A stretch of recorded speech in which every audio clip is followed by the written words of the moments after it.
जय Radha Madhav गोपीजन Vallabh Girivardhari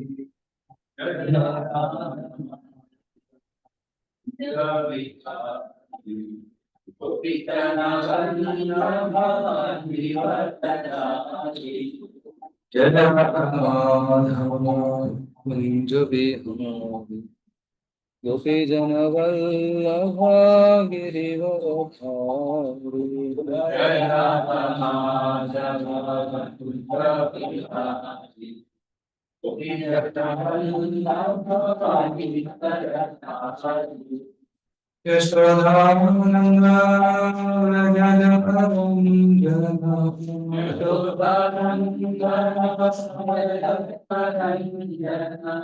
Yashodanandan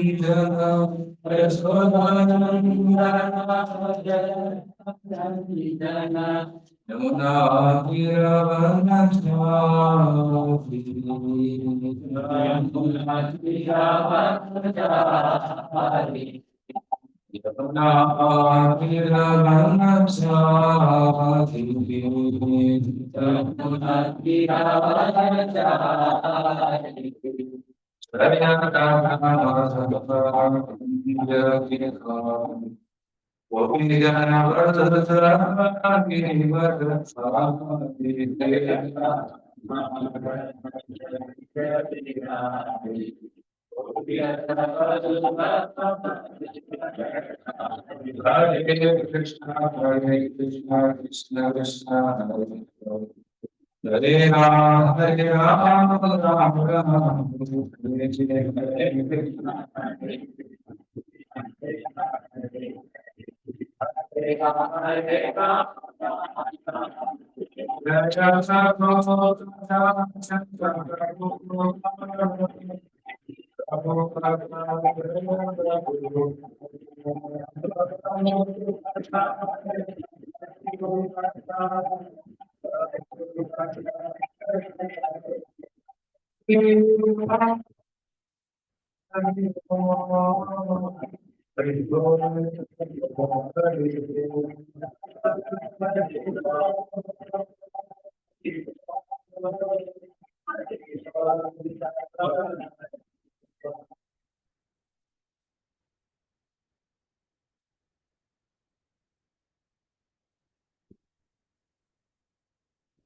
Om Namo Bhagavate Vasudevaya.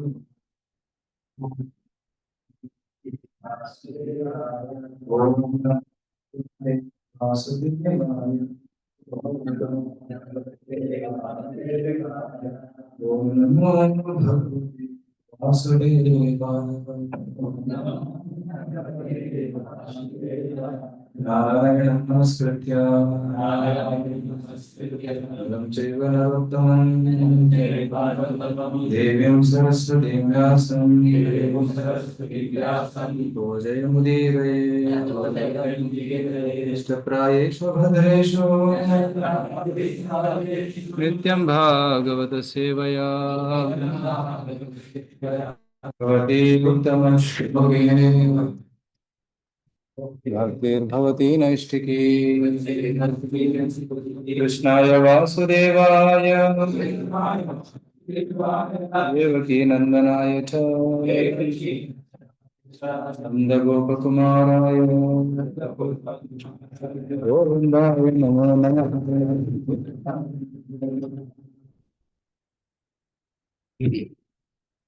ज्ञानतिमिरान्धस्य ज्ञानाञ्जनशलाकया चक्षुरुन्मीलितं येन तस्मै श्रीगुरुवे नमः। नमो विष्णुपादाय कृष्णप्रेष्ठाय भूतले श्रीमते भक्तिवेदान्तस्वामिनिति नामिने नमस्ते सारस्वते देवे गौरवाणी प्रचारिणे निर्विशेषशून्यवादी पाश्चात्यदेशतारिणे वाञ्छाकल्पतरुभ्यश्च कृपा सिन्धुभ्य एव च पतितानां पावनेभ्यो वैष्णवेभ्यो नमो नमः।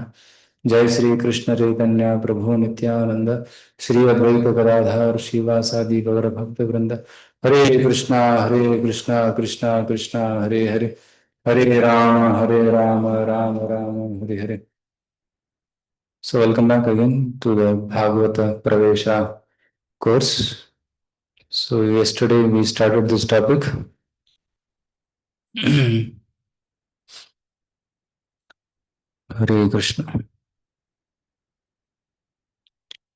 So the devotees online are able to hear me. Yes, Prabhu. Voice is clear. Okay. Yes, Prabhu.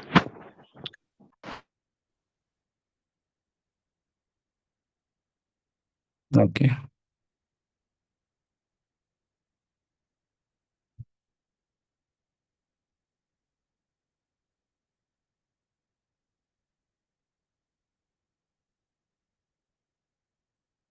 So yesterday we saw an introduction to the 10 topics of Bhagavatam. So these 10 topics are discussed in any Mahapurana. And Srimad Bhagavatam also discusses these 10 topics. But specialty of Srimad Bhagavatam is these topics are described to glorify Krishna. The last topic, which is Ashraya Tattva. Right. Other Puranas also, Mahapuranas also have these 10 topics, but they may not conclude Ashraya Tattva as Krishna. But Bhagavatam very nicely concludes Srimad Krishna as the ultimate Ashraya of everything, Sarva Ashraya.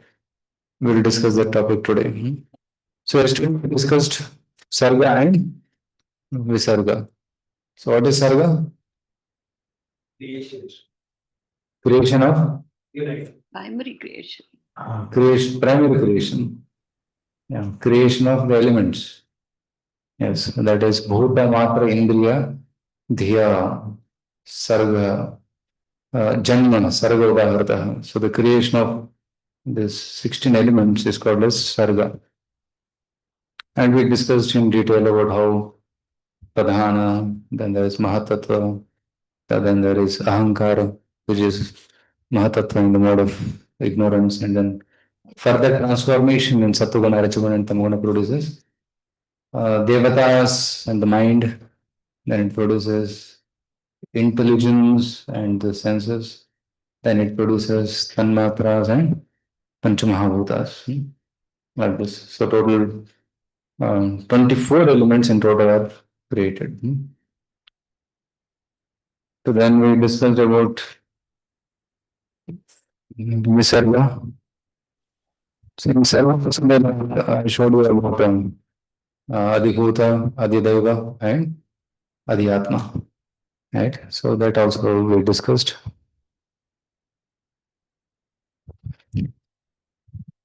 There's a subtle sense organs, gross sense organs, and sense devatas. So because the jiva has forgotten Krishna and wants to enjoy separately from Krishna, Krishna has to give facility. So Krishna has put all this for us so that we can enjoy independent of Krishna. He creates a whole world, he creates paraphernalia, he creates the tools which can be used to enjoy this material world. So such elaborate arrangement is made because of our one desire to enjoy separately from Krishna. So how much trouble Krishna is taking for all of us, isn't it? So, and he has to appoint different devatas to take care of different departments. So we discussed this, then we also discussed about the Virat Yoga briefly. Then we discussed about secondary creation, which is Visarga.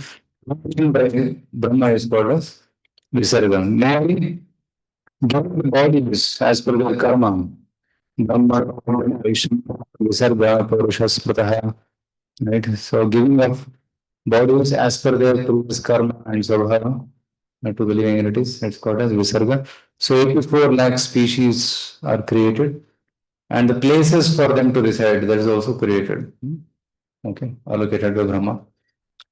Jaladan Lakshani, 9 lakhs of aquatics, Stavara Laksha Vimshati, 20 lakhs of trees, Trimshal Lakshani Pashavaha, 30 lakhs of animals, Dashalakshani Pakshanam, 10 lakhs of Pakshis. And then there are Rudra Sankhya, 11 lakhs of Krimikitas, insects. And then Chaturlakshani Manav. So all those species are created. Total 84. And these 84 lakh species include all the desires and all the whatever Jiva wants to do, they can be satisfied in this 84 lakh species. So nothing exists beyond this 84 lakh species.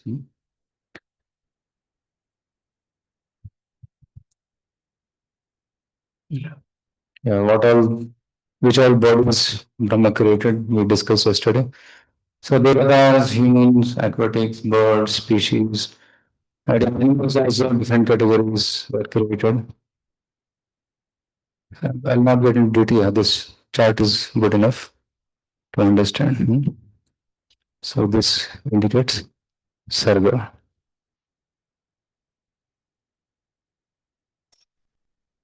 I think the print is too small to see. I should have made it a little bigger. And I'll share this PPT also with you so you can refer it.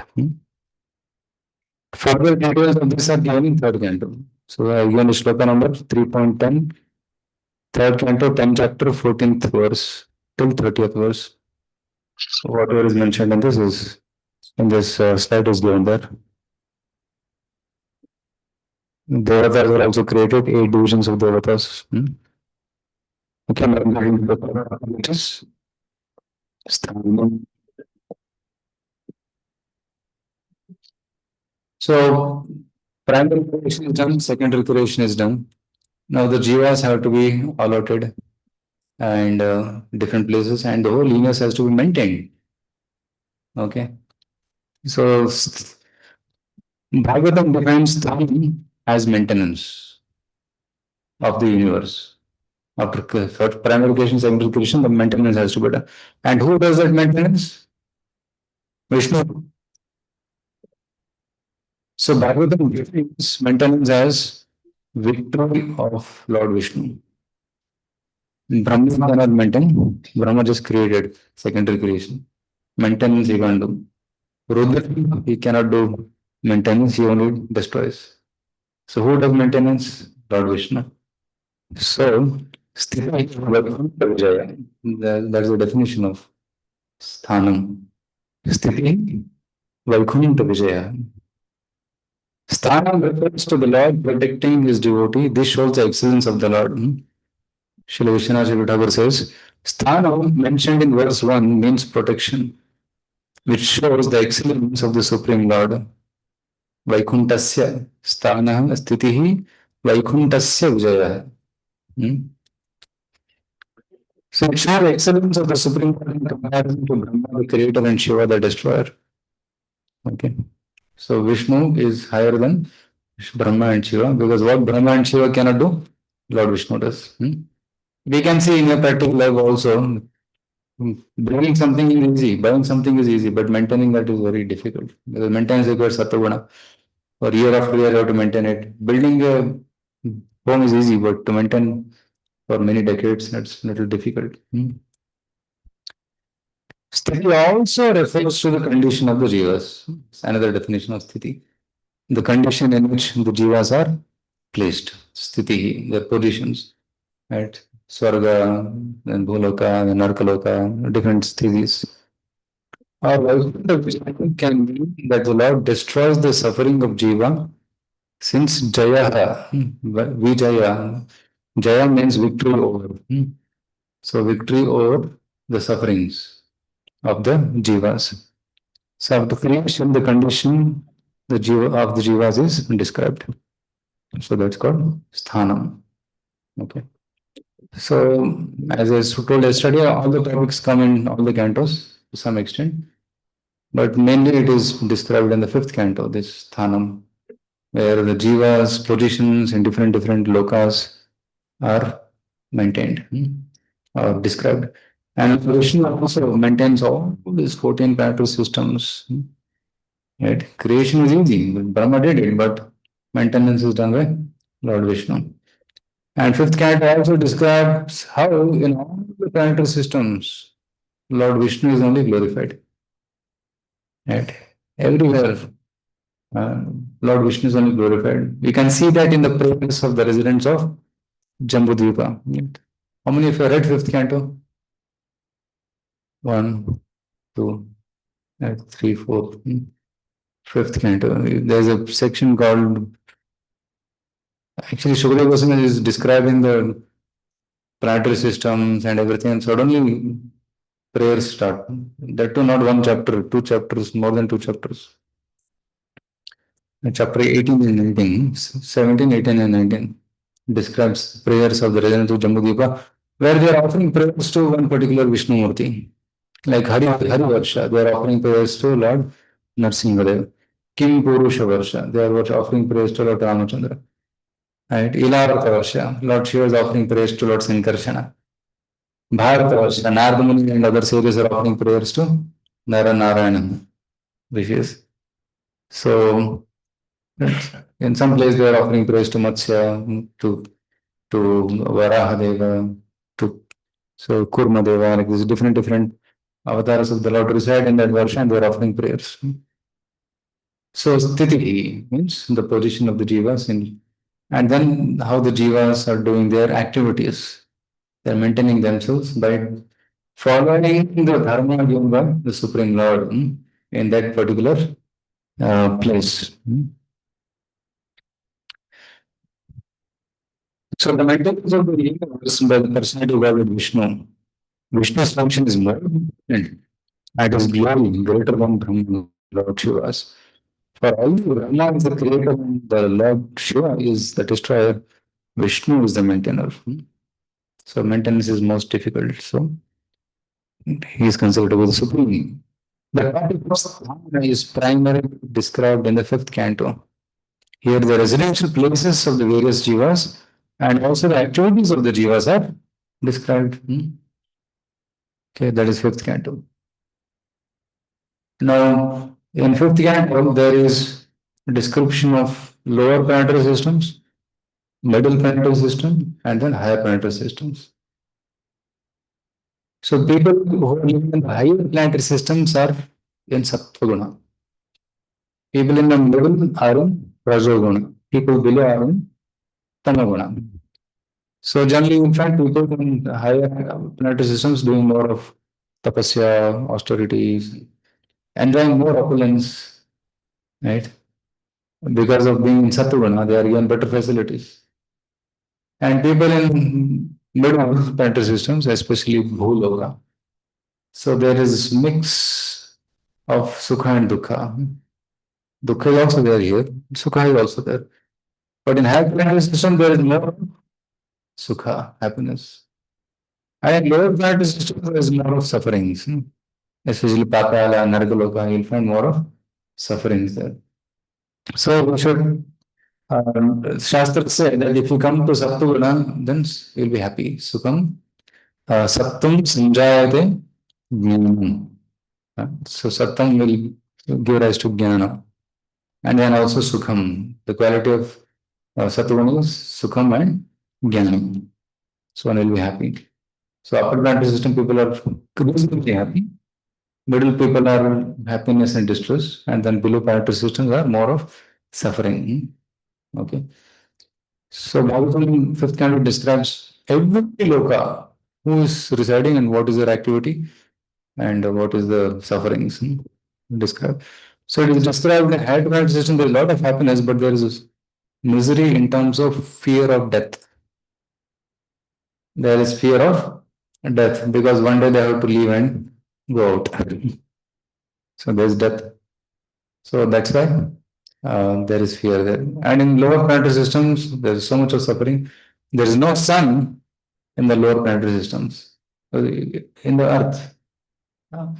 And then there are, because there is no sun, it is Tamaguna mostly. And lower planetary systems are suffering. But there is certain description of lower planetary systems where there is opulence also. There are many jewels which are there.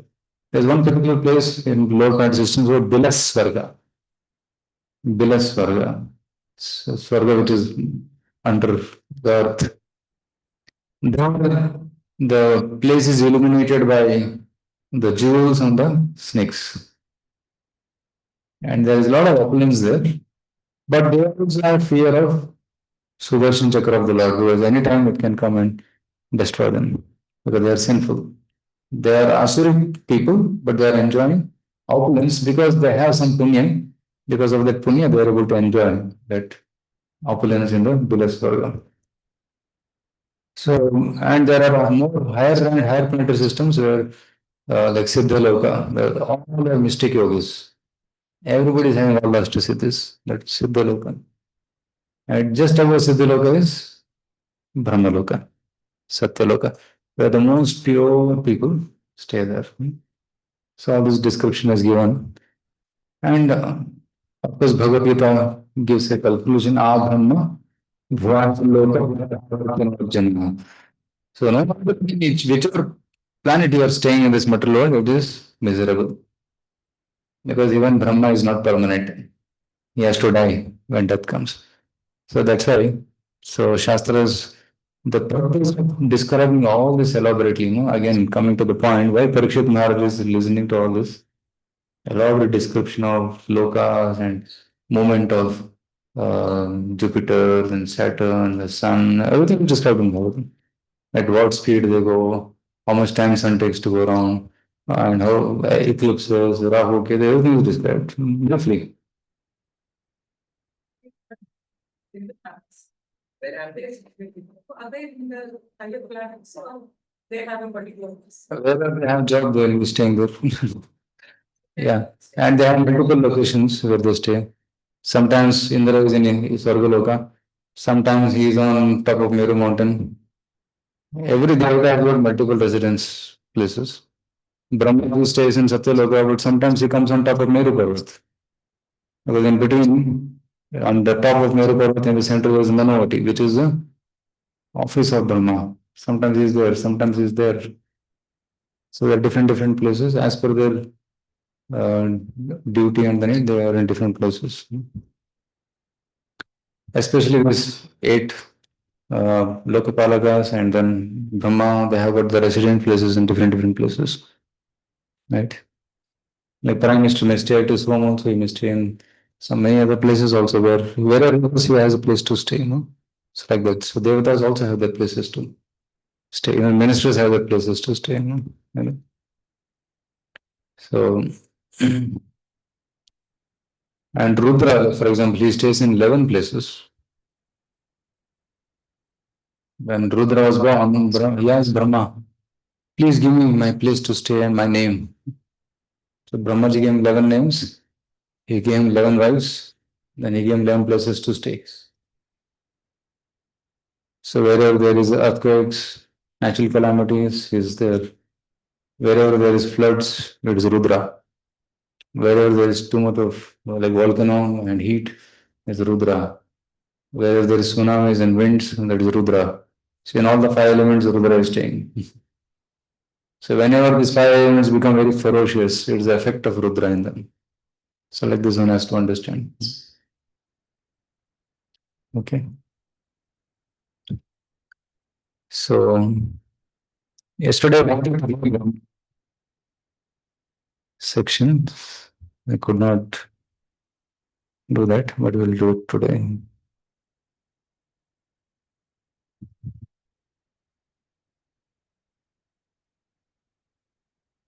Yeah.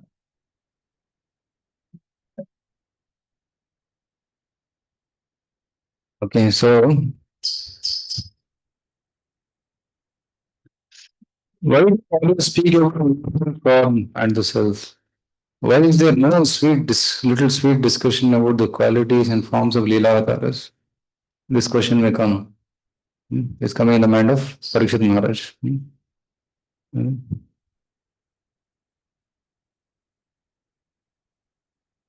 What you observe is true. Should that, okay, I'll share the screen.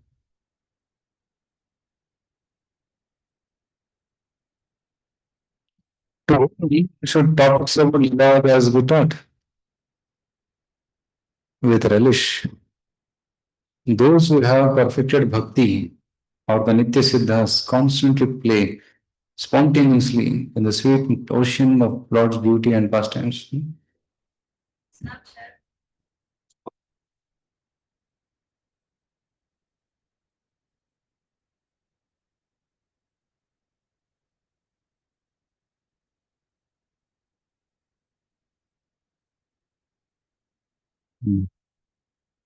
Right? Who should hear about Leela? Those who are pure, those who are perfected in bhakti. But those who are sleeping on the bed of bliss of sense pleasure, and those who have fainted in the waves of suffering arising from karma, cannot be opened up. How can pastimes of the Lord be taught to them? If somebody is so much in suffering that he is fainting out of suffering, and somebody is in the bliss of sense gratification, how can you explain about Leela and even pastimes of Krishna? This crest jewel of Puranas, being most merciful, thinking of how to give instruction to make them into sadhaka bhaktas, constantly attempts by some trick or other to wake them up. Just as a limb burned by fire is given relief by fire, and a person haunted by a ghost is revived by a ghost mantra. So, Jiva's absorption in the sleep of Maya can be broken by topics concerning Maya. It has been said. Mayam varnayato mosha ishwarasyanumodatah shranvata shraddhaya nityam Maya atmana muhyati. If the Jiva constantly describes Maya in relation to the Lord, material world should be described in relation to the Lord. Okay. Yeah, if the Jiva constantly refers Maya in relation to the Lord, remembers Maya or hears about Maya with proper faith, he will not be bewildered by Maya.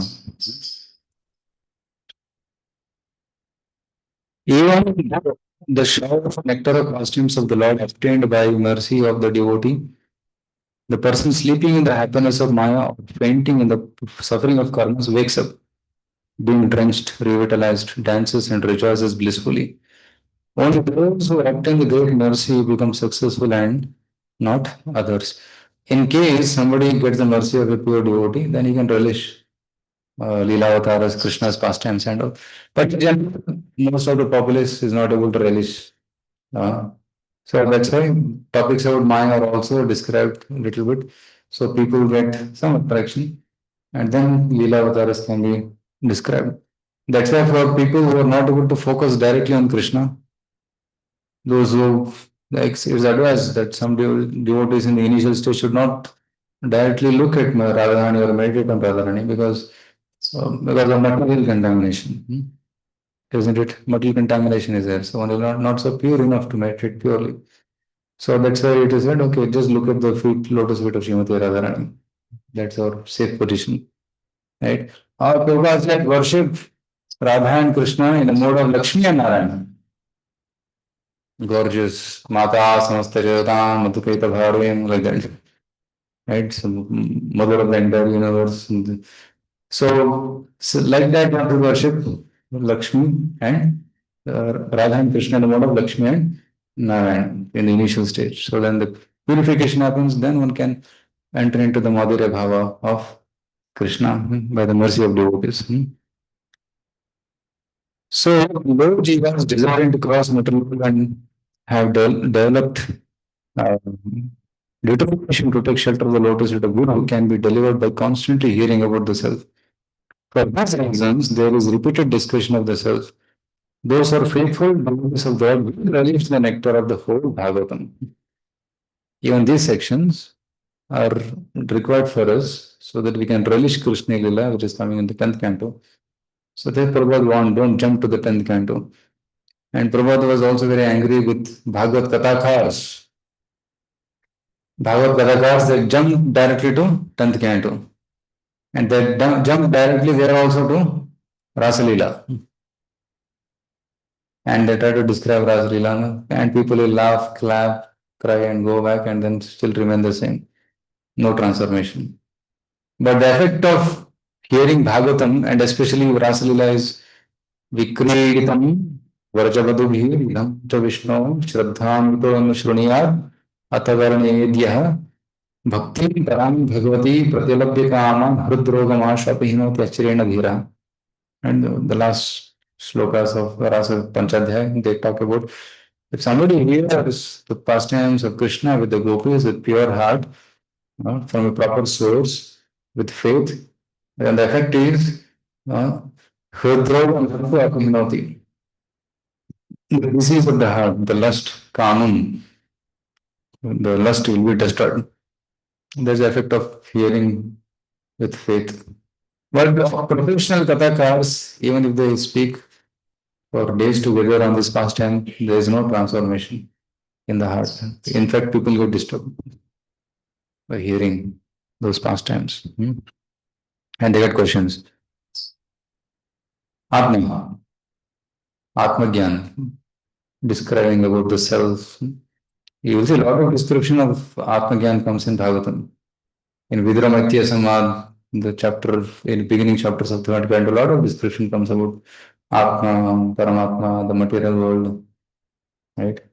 You will see second canto, there is hardly any Leela, except seventh chapter, a lot of philosophy discussed. And in third canto also, beginning some Krishna Leelas are there. Uddhava is remembering Krishna Leela. Right? As soon as Vidura asks the question about Krishna to Uddhava, immediately he goes into trance and remembers Krishna Leela. And then he comes back to normal consciousness and says, I am not qualified to speak about this, go to Maitreya. Right? Of course, Uddhava remembers Krishna Leela and starts contemplating about Krishna Leela. That is described in the initial first, I think, the first chapter of third canto. And then later on, Maitreya Vidura Samvad, full philosophy. And then he talks about Brahma's creation, that was Sarga Visarga, going on for a long time.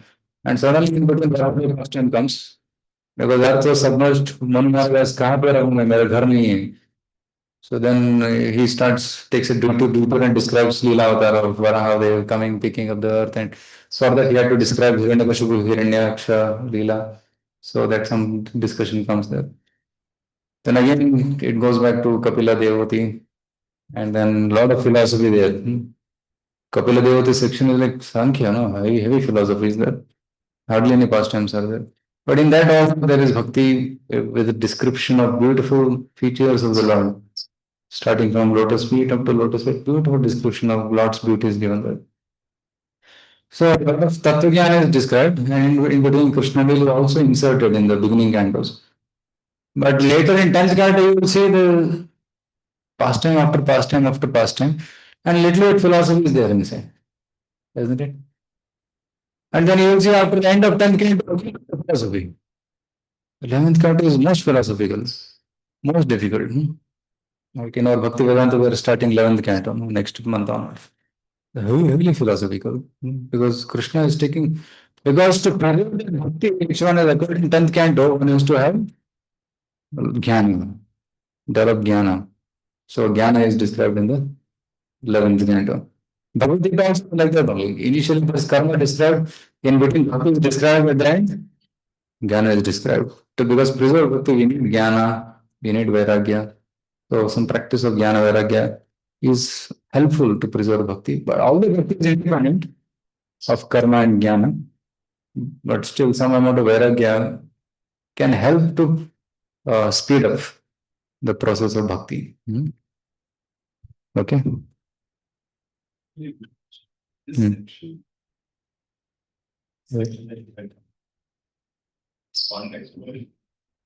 Yeah, so here just immediately the 10th canto, so 10th chapter, 10th verse. Atra, Sarga, Visarga, all that described. So at the end, after describing, defining all the terms, Sarga is being described. At the beginning of the description of Sarga, this comes. When the pure Purusha, separating himself from the universe, remained outside, desiring to place to lie down in the universe, he created pure waters of Garbhodaka. So Lord has created the Mahatattva, then Brahmanda, and within Brahmanda he wanted to come and rest. Now there, Vishnu Chakravarti raises a question, why to elaborately hear about all this? And then he gives the reason, because we are not purified, we need to hear all this, because this is also Leela of the Lord. Creation is also Leela of the Lord. Srishti Leela. Lord's Leela with external energy is Srishti Leela. Lord's Leela with internal energy. No? That is also Leela. That is, we can say, Chinmay Leela. Right? Ananda Chinmay Rasa Pratibhavita with the Chinmay, internal energy Leela. And then external energy Leela is the Srishti Leela. So both devotees like to hear both. And Prabhu says, no, Kurukshetra Leela and Rasa Leela, both should be heard by devotees. But some people only want to hear Rasa Leela, not Kurukshetra Leela. Kurukshetra Leela is Bhagavad Gita. Right? So one should hear philosophy of Bhagavad Gita and also Bhagavatam. Now, another topic comes here in the below in the purport. So Lord has three features, no? Brahman, Paramatma, Bhagavan. Krishna was completely full of sweetness in his form, qualities and pastimes, and possesses dharma, jnana, bala, and aishwarya. Since he contains all the avatars such as Matsya and Kurma and the aspects of Brahman and Paramatma as well, is worshipped by all types of devotees. Now, Krishna includes all avatars, devotees, Brahman, Paramatma, everything is included in Krishna. This scripture, Bhagavatam, being non-different from Krishna's Swarupa, thus reveals Krishna as the source of all avatars, Brahman and Paramatma also. So that's why in Bhagavatam we'll find description about Brahman also, description of Paramatma also, description of all the avatars also. Okay? Because Krishna includes all this. Is it clear? It reveals his qualities, pastimes, sweetness, and powers, the methods to attain him, sadhana bhakti, the goal prema bhakti, as well as all principles such as dharma, jnana, yoga, and vairagya. Because everything is consistent. Okay. Because in the beginning of Bhagavatam, it is called Dharma, Projita, Kaitavatra, Brahmasran. We said there is nothing but prema in Bhagavatam. But all this is coming, is consistent. Okay. So Bhagavatam is consistent in its theme of attaining prema. So, and all topics described are in line with that goals, which is Krishna prema. Okay.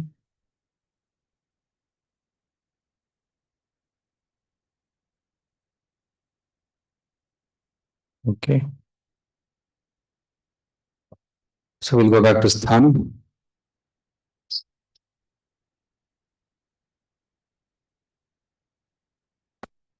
In the reading of Canto, you can also understand that there is amazing order and harmony in the world. So many planetary systems are there, so many planets in each system. So there is harmony and order in this world. Right? Who is supposed to be where? They only they are there. Right? And their divisions are given. There are margins. Right? So everything order in this world, species are as it is, cannot be changed. So one species cannot another species. 84 lakh species are fixed. Darwin was always Darwin. Not that he evolved from his theory of evolution. Mr. Darwin was Darwin. Did he come from evolution? Bhakti Gnan Maharaj notes. Notice. So, so all species are there since the beginning of creation. Okay, not unicellular to multicellular and humans. That is false. So certain systems and certain planets are created in material world and then they don't change. Okay.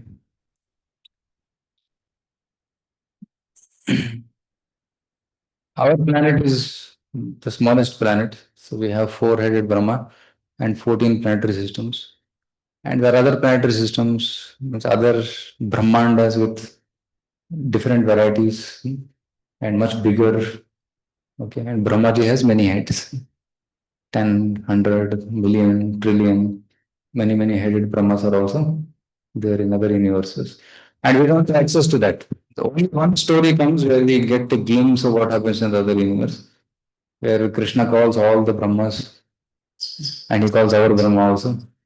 And all other Brahmas were invisible to our Brahma. No, our Brahma could see all the Brahmas, but they could not see each other. Other Brahmas, they could not see each other, only our Brahmas could see everyone. So that first time we can understand that how they are multi universes. And even science is also now trying to understand there are multi universes there. The parallel universes existing, but they don't have any access how to study it. So they can study through Bhagavatam. Right? From an astronomical perspective, the movement of planets affect a person. Submarine field that also gets explained like how they are all supposed to move from this space to this. the effect of that on us varies. Yes. So, so Bhagavatam describes astronomy, but it doesn't go into astrology. As such, the effect of the planets and all, it's not described because ultimately Krishna is being described, who is creator of all the planets. And if somebody gets haunted by Krishna planet, then other planets' influences reduce, right? So that's why devotees uh, should not be too much worried about astrology. If they are properly fixed up in devotional service, practice of devotional service, then one should have faith in Krishna more than astrology, because Krishna can change the scripts written in the astrology. It may happen. It will happen. It is happening also. So, yeah, it's happening. As Krishna says, as soon as one starts chanting holy names, karma, nirdahati, all the karmas are getting burnt. And if karmas are getting burnt, then what the planets can give? What do the planets do? They take our sanchit karma, and prarabdha is for this life is given to them. Okay, from the sanchit karma, and at that particular time they keep giving in installments. Okay, this year when it comes, take next year, take this much. They keep giving our own karma. If our quota is over, they will give. Okay. And if somebody practices bhakti, I had two lectures about astrology from Bhanuswami Maharaj. He explained all the technicalities of all the planets and grahas and everything. Then he said, if somebody has taken up devotional service, then the effect of the planets is like weak. It becomes weak. It may not be so strong. Like sometimes in winter season, the sun is shining brightly, but you can't feel any heat.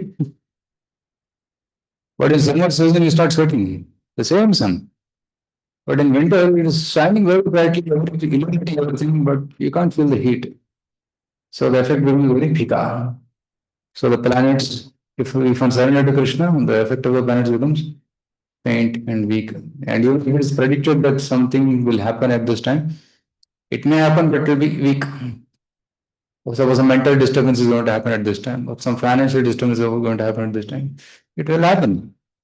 Because that's what prarabdha, it has to come, but it will be weak. It will not disturb us.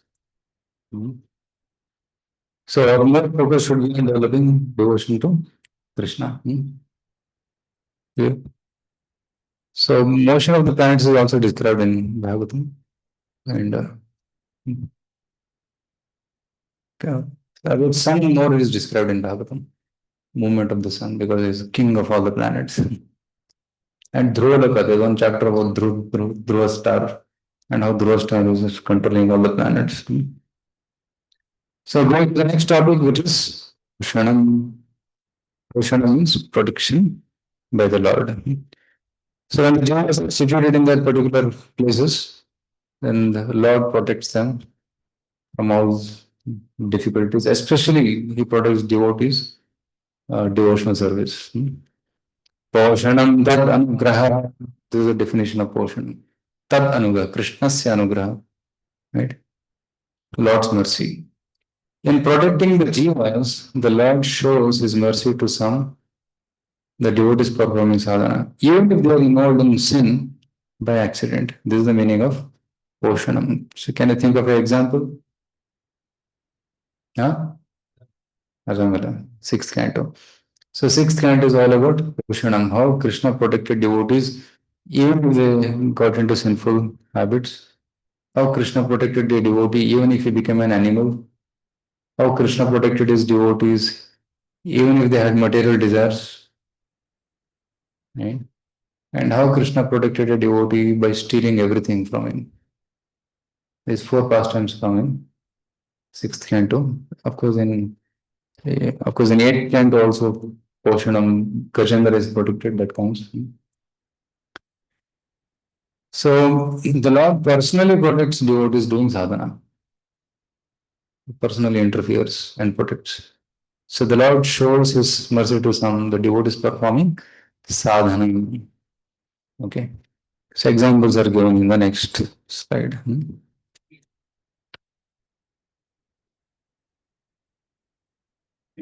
Yeah. Yeah. Sthanam mainly means maintenance. That's how you can understand. Maintenance or protection of the universe is also there. So Mainly you can use the word as maintenance, sthana. It's Stana. Portion for the, especially for the devotees who are practicing devotion service. It's Poshanam. Specifically for devotees. And Lord is providing food, shelter, clothing, water, air, everything for everyone. But for devotees, he takes extra care, extra attention. It's Poshanam. Poshanam Tadanugraha. Hmm.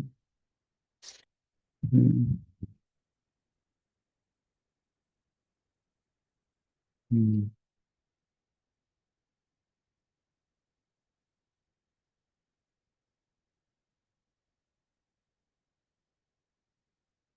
That is also material considerations. Hmm.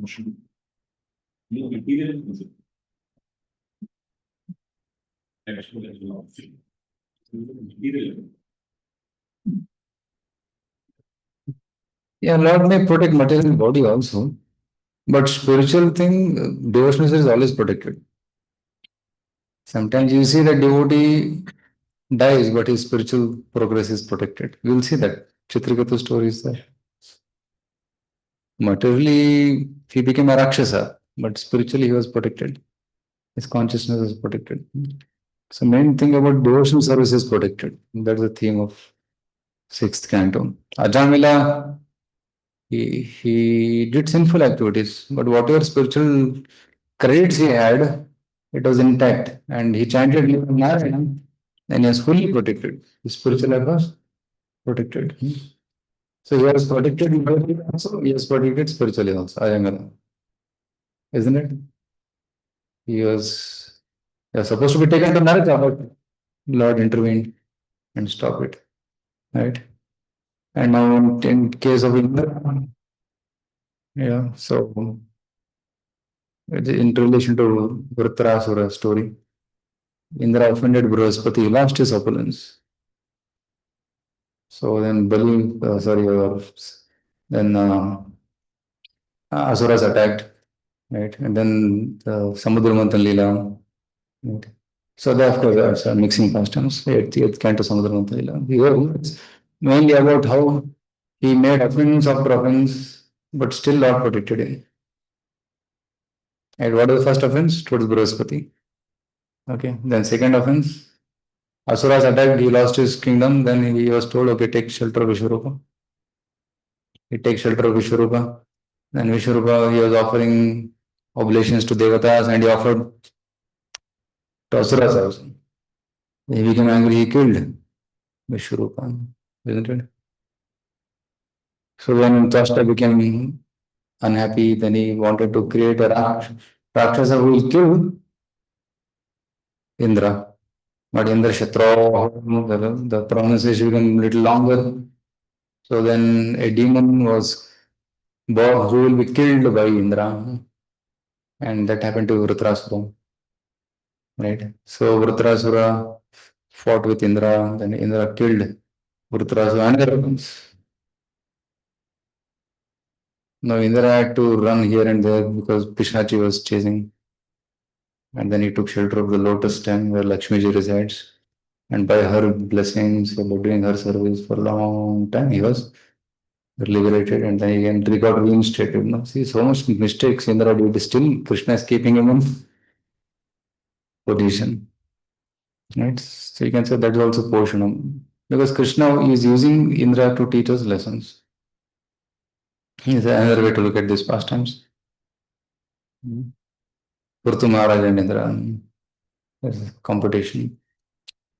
So Chitraketu was protected. Chitraketu is a materialist, but then he got a son Harshashoka. Then when the son died, then Ardhuni came, then he woke up the son, then son spoke a lot to philosophy.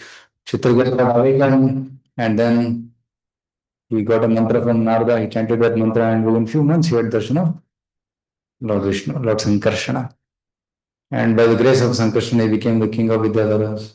And he was roaming around in the transcendental aeroplane, and then he saw Lord Shiva and Parvati, Parvati sitting on the lap and Shiva giving Bhagavatam class. Seen and he laughed.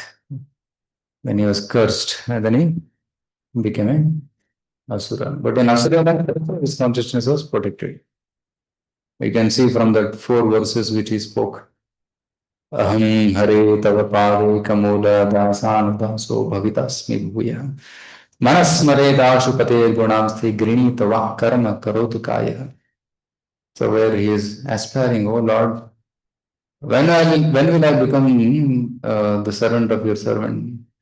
I'll get chance to serve your lotus feet. Aham hare tava pade kamula dasan daso. I want to become servant of the servant. And when will I always think of your pastimes? Manasmaritashu pate gunamste. Grinitava karma karotu kaya. So I want to use my words in glorifying you. I want to do activities in service to you. This is hankering. So all the 4 verses talk about is hankering to go back to Krishna again. Is hankering to serve his spiritual master Narada Muni again. Right? So his consciousness is perfectly protected. Poshanam tadanugraham.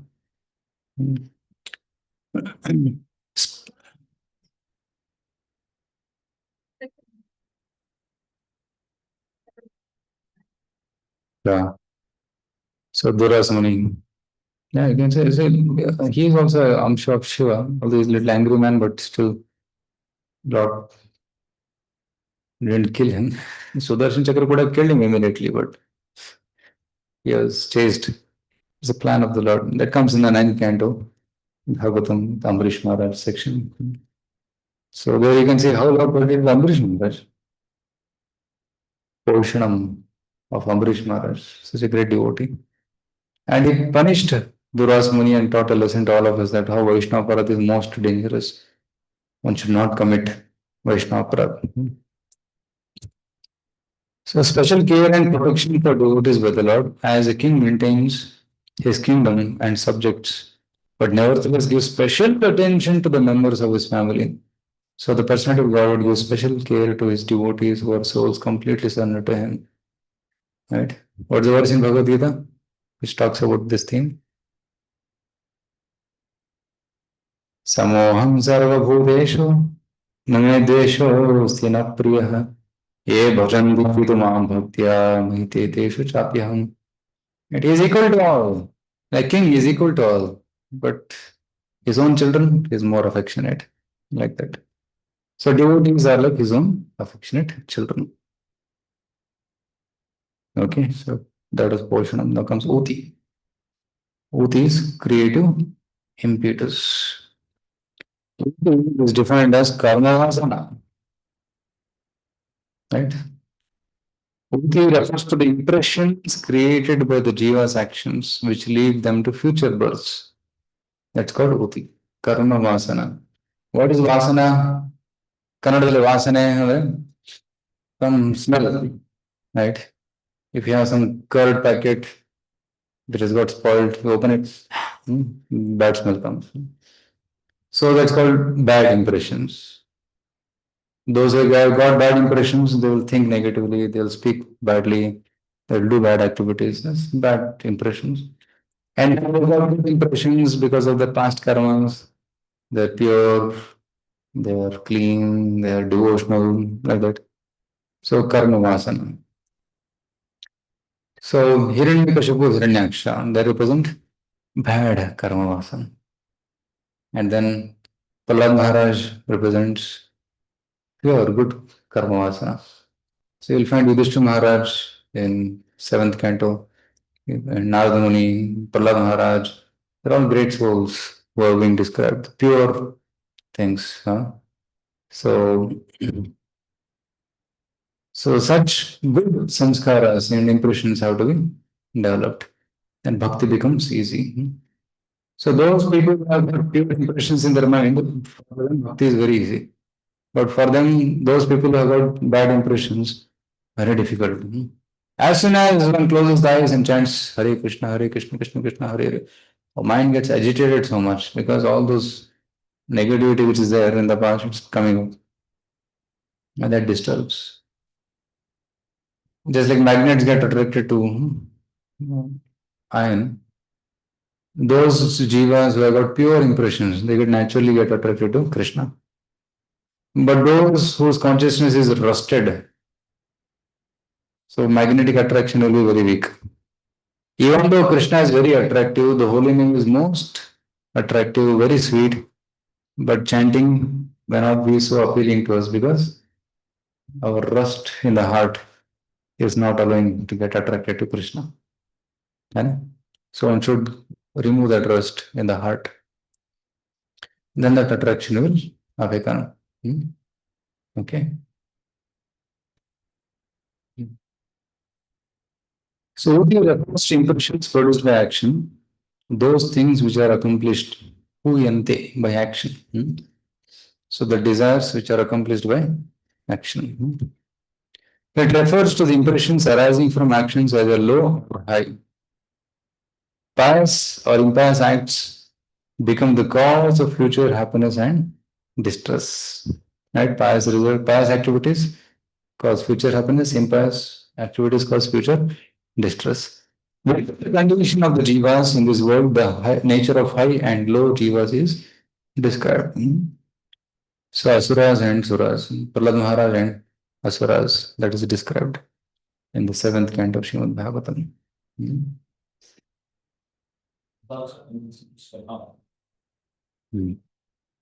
Yeah, so whatever activities we do repeatedly, that becomes our nature. Right? So the current action produces impressions in the mind, that becomes our sabhava, future sabhava. So we have to do right actions and cultivate right scripts. Then our sabhava will change. Right? So whatever activities we are doing, that is nothing but creating positive impressions, good samskaras. Like we are getting up early in the morning, 4 o'clock, and we take bath first, then chant Hare Krishna, right? Put dress nicely, dhoti kurta, tilak. It creates a impression, and if we keep developing this impression for now many years, then it becomes a natural swabhava of the jiva, right? Is it clear?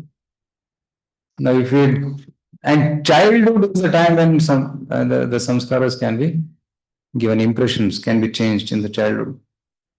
And when they're very young, the mind is very moldable. And in that time, if you can give good samskaras to them, good impressions to them, later time it will be very easy to practice bhakti. But if in childhood they get some wrong impressions, later on those impressions will trouble them. Right? So they'll get nightmares and very terrible things in the future. So that's why in the childhood, if one can give them good devotional samskaras, like taking darshan, like Prabhupada explains. And when I was in my childhood, my father will wake up around 6 or 7 o'clock and ring the bell and do aarti. And I'll wake up to ringing of the bell. Ding, ding, ding, ding, ding, ding, ding, ding, ding, ding. So he wakes up and comes and says, then later on, when he grew up, he got a desire. I also want Radha Krishna. I also want to do puja like you're doing. It's good samskara. Hmm? And especially in childhood. If it comes in the childhood, no, then later it will be very easy. Right? And those who come very late to Krishna consciousness, it is difficult because the mind cannot be molded so easily. Okay. The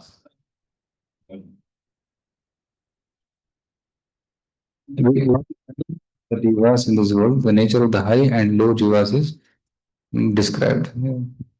Like Prahlad and Hiranyakashipu, Asuras and Suras, high and lower jivas in this. So some are pure, some are fallen. So that's what I understood from that.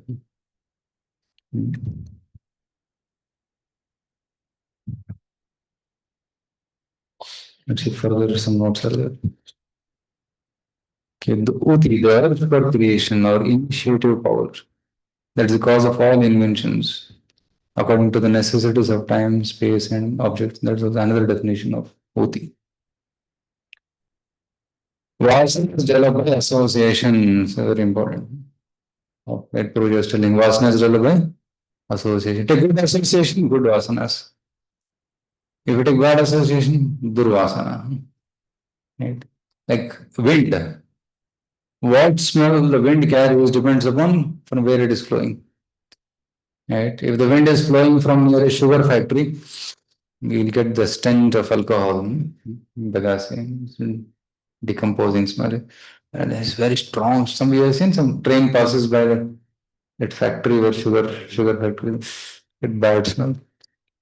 But if it passes by flower garden, good smell. Similar, mind also catches the samskaras based upon what association we are getting, right? So we should associate with pure Vaishnavas. A momental association with pure devotee can create good vasanas. Vasana is impetus for action. Lavamatra sadhu sangha sarva siddhi hai. Then you can modify this word. Lavamatra sadhu sangha sarva vinash hai. It's possible. No? Any example? Ajamela associated with prostitute. Sarva vinash. Narakasura, Bhaumasura. Dvivida associated with Bhaumasura and become Asadhu Sangha Sarvinash. Right?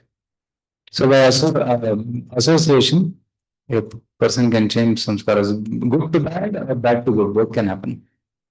Even a very good person with good samskaras also starts associating with bad people, then he'll become bad.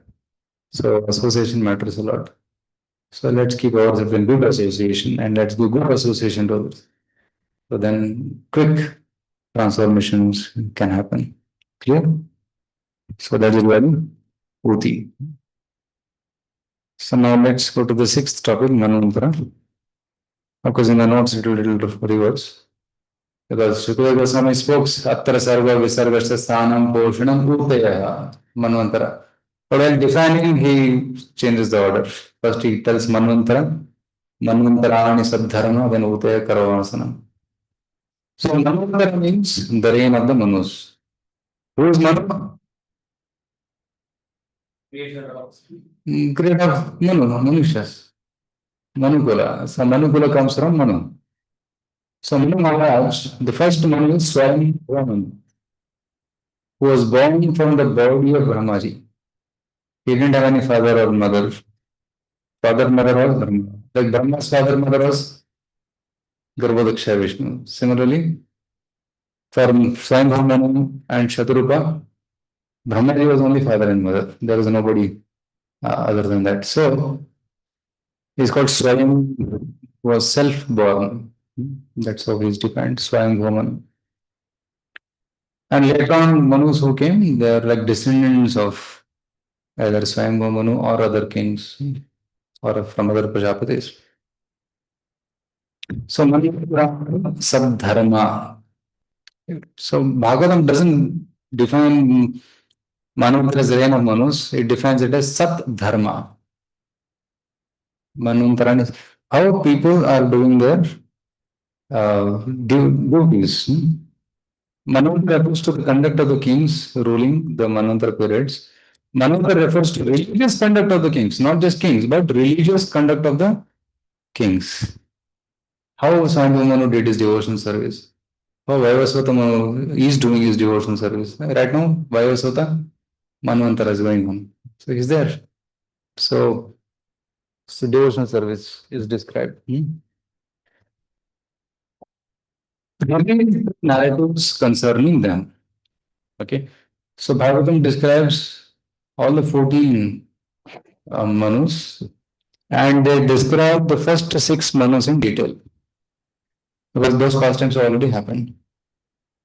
And the remaining Manus are going to come in the future, so their names are just mentioned. But up to the 6th Manvantara and the 7th one, which is right now going on, so elaborate description is mentioned. Okay. So it starts from 8th canto and goes up to the whole 8th canto is all about this only. Okay. So Swayambhu's description is a little long. 3rd canto, 4th canto, 5th canto is nothing but Swayambhu Manu's lineage. Now, yesterday we were talking about chronology. Is Bhagavatam chronological? Yes. So it begins with Swayambhuvana in third canto. And Swayambhuvana's children are described. Devahuti, Akuti, Prasuti, Priyavrata, Uttanapada. So the description begins with Devahutis first. Whom did Devahuti get married to? Kardamani. And who are his children? Okay, I think 10 daughters and one son, Kapila. Kapila's description is given. Then Kardamani retired, Kapila also retired. Then after that, Prasuti and Akuti. Akuti married to Ruchi and Prasuti married to Daksha. Okay. So Prasuti and Daksha got married and then produced children. And one of them was Sati. And Sati did not have any children. Then question was, why did Sati have no children? Because he died. She committed suicide. Matlab, Sati, so burnt herself. And the whole story in the fourth canto beginning. Daksha, Shiva, and Sati's story comes. Chronology is there. Third canto ending is Devati, and fourth canto beginning is Akuti and Prasuti, and then comes Uttanapada. Because Priyavrata had already renounced so Uttanapada dynasty. Dhruva Maharaj, Uttanapada had Suniti, Suruchi, and Dhruva Maharaj, his son. So Dhruva Maharaj was not the favorite of the king, and then all that story comes. And Dhruva Maharaj becomes the king later on. He rules for 36,000 years, and then he goes to Dhruva. And Dhruva's descendant become the king. And especially a king called Prachini Varishat. And his 10 children called Prashetas. So the end of fourth canto is Prachini Varishat and Puranjan Upakhyan, and then Prachetas. Now after the Prachetas, Pratejas, again there is nobody remaining. Okay, in their dynasty after some time. Then who will become the king? Go back to Priyavrata. So Swayambhu Manu and brought the high command, Brahmaji also there, and both convinced him he should become the king. So yes, sir. Fifth canto beginning. Priyavrata, then his descendant Agnidhara, and then Bharat, Rishabhadeva, Nabhi Maharaj, Rishabhadeva, and then Bharat Maharaj. So Bharat Maharaj is described, and then the description of the Brahmanda is so first, third, fourth, and fifth canto is nothing but Swayambhu Manu's description. Okay, and then sixth and seventh canto they talk about Poshanam and other topics. So chronology is there. Now fifth canto ending. All after describing all the 14 planets, hell is described. Then Parishit Maharaj gets a question: how these people in hell will be delivered? By pure devotional service. Oh, how to do pure devotional service? By chanting the holy name. How is name so powerful? Look at Ajamila story. Right? The story of Ajamila glorifies the holy name. And then pure devotion of Chitraketu and Vritrasura. So all those stories come in sixth canto. So then question arises in the mind of Parikshit Maharaj. He is not partial. He is killing someone, it is protecting someone. So to remove this question of partiality, whole seventh canto, 10 chapters dedicated to that. That Lord is not partial, Lord is equal to all. But even if he kills someone, he delivers them. So in that sense, Lord is merciful to everyone. Okay. So at the end of seventh canto is nothing but Yudhishthira Maharaj asking further questions to Narada regarding Varnashrama. So Brahmacharya Ashram, Grahastha Ashram, Vanaprastha Ashram, Sannyasa Ashram, very elaborately described in last 5 chapters of seventh canto. Right. So especially for Grahastha, that is very important. You can go through those sections of Varnashrama. And then comes the 8th canto, which is Manvantarani Sabdharma. Okay, so Manu ke baad kaun Manu ban gaya? Okay, the next story begins. Okay, so Svarochisa. So I'll go on this table from our Bhakti Vaibhav. I've taken this table and put it here. So I'll read this. This performance of Dharma by the Sattvic Jivas engaged in karma is considered within the condition of the Jiva in this world. So the Sattvic Jivas, they do dharmic activities. That is called Karma Yoga.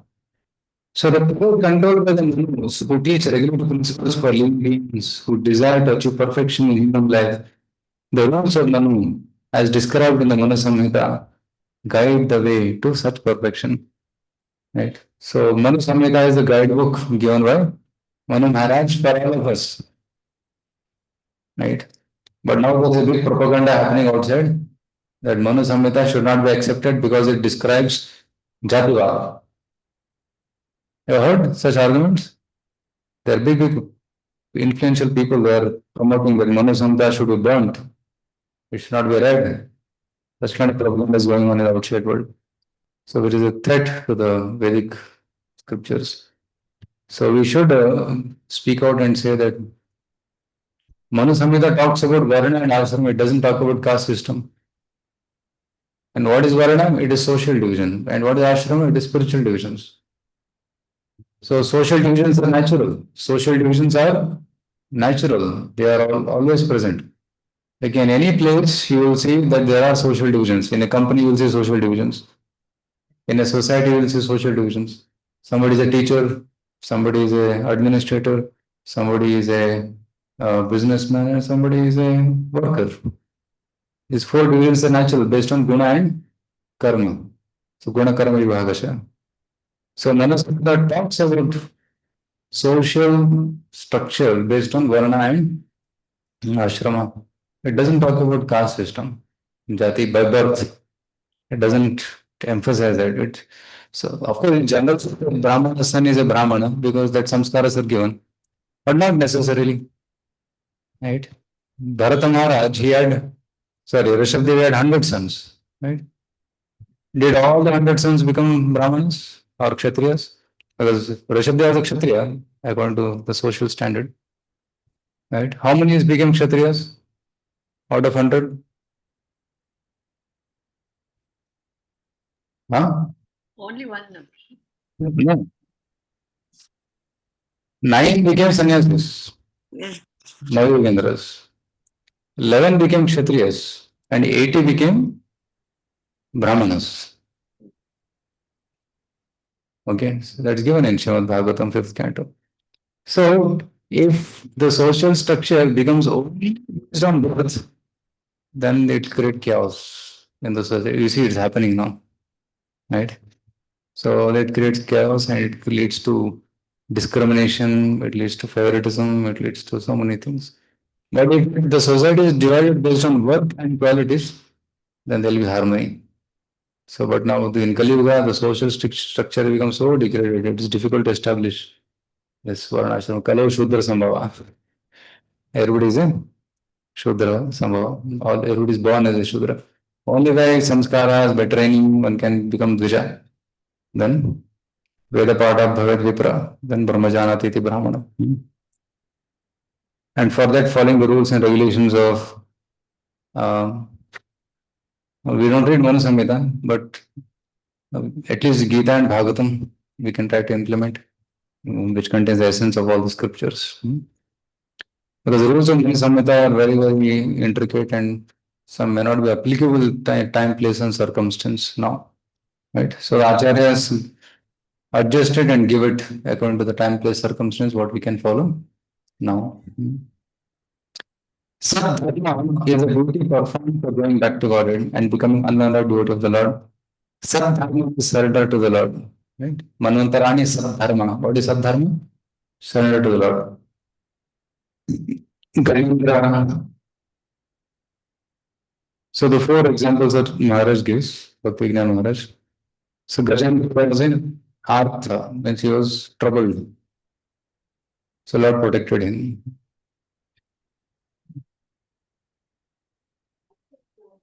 And then Samudra Manthana, Artharthi. He was wanting wealth, but Lord also took the side of Devatas. They wanted Amrita, gave them protection.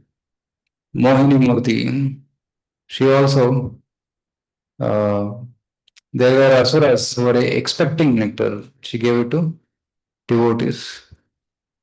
And Bali Maharaj, He surrendered fully, so Bali Maharaj gave them pure devotion, gave him pure devotion service. Gajendra gave protection. Samudra, he gave nectar to the, of course, he took the side of Devatas, but he didn't give them pure devotion. And later on, he gave nectar to the Devatas and he deprived the Asuras of the nectar. And then for Bali, who surrendered with full knowledge that he is Lord Vishnu and I have to surrender to him. And he surrendered to him, he gave him pure devotional service. So, how different people followed their dharma differently is mentioned. This is what Maharaj told in that lecture.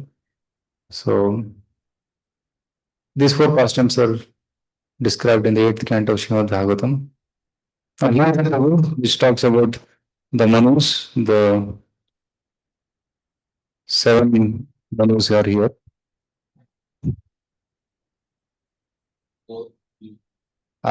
Similar. Artho Jignasu Artharthi Jnani Bhaktas.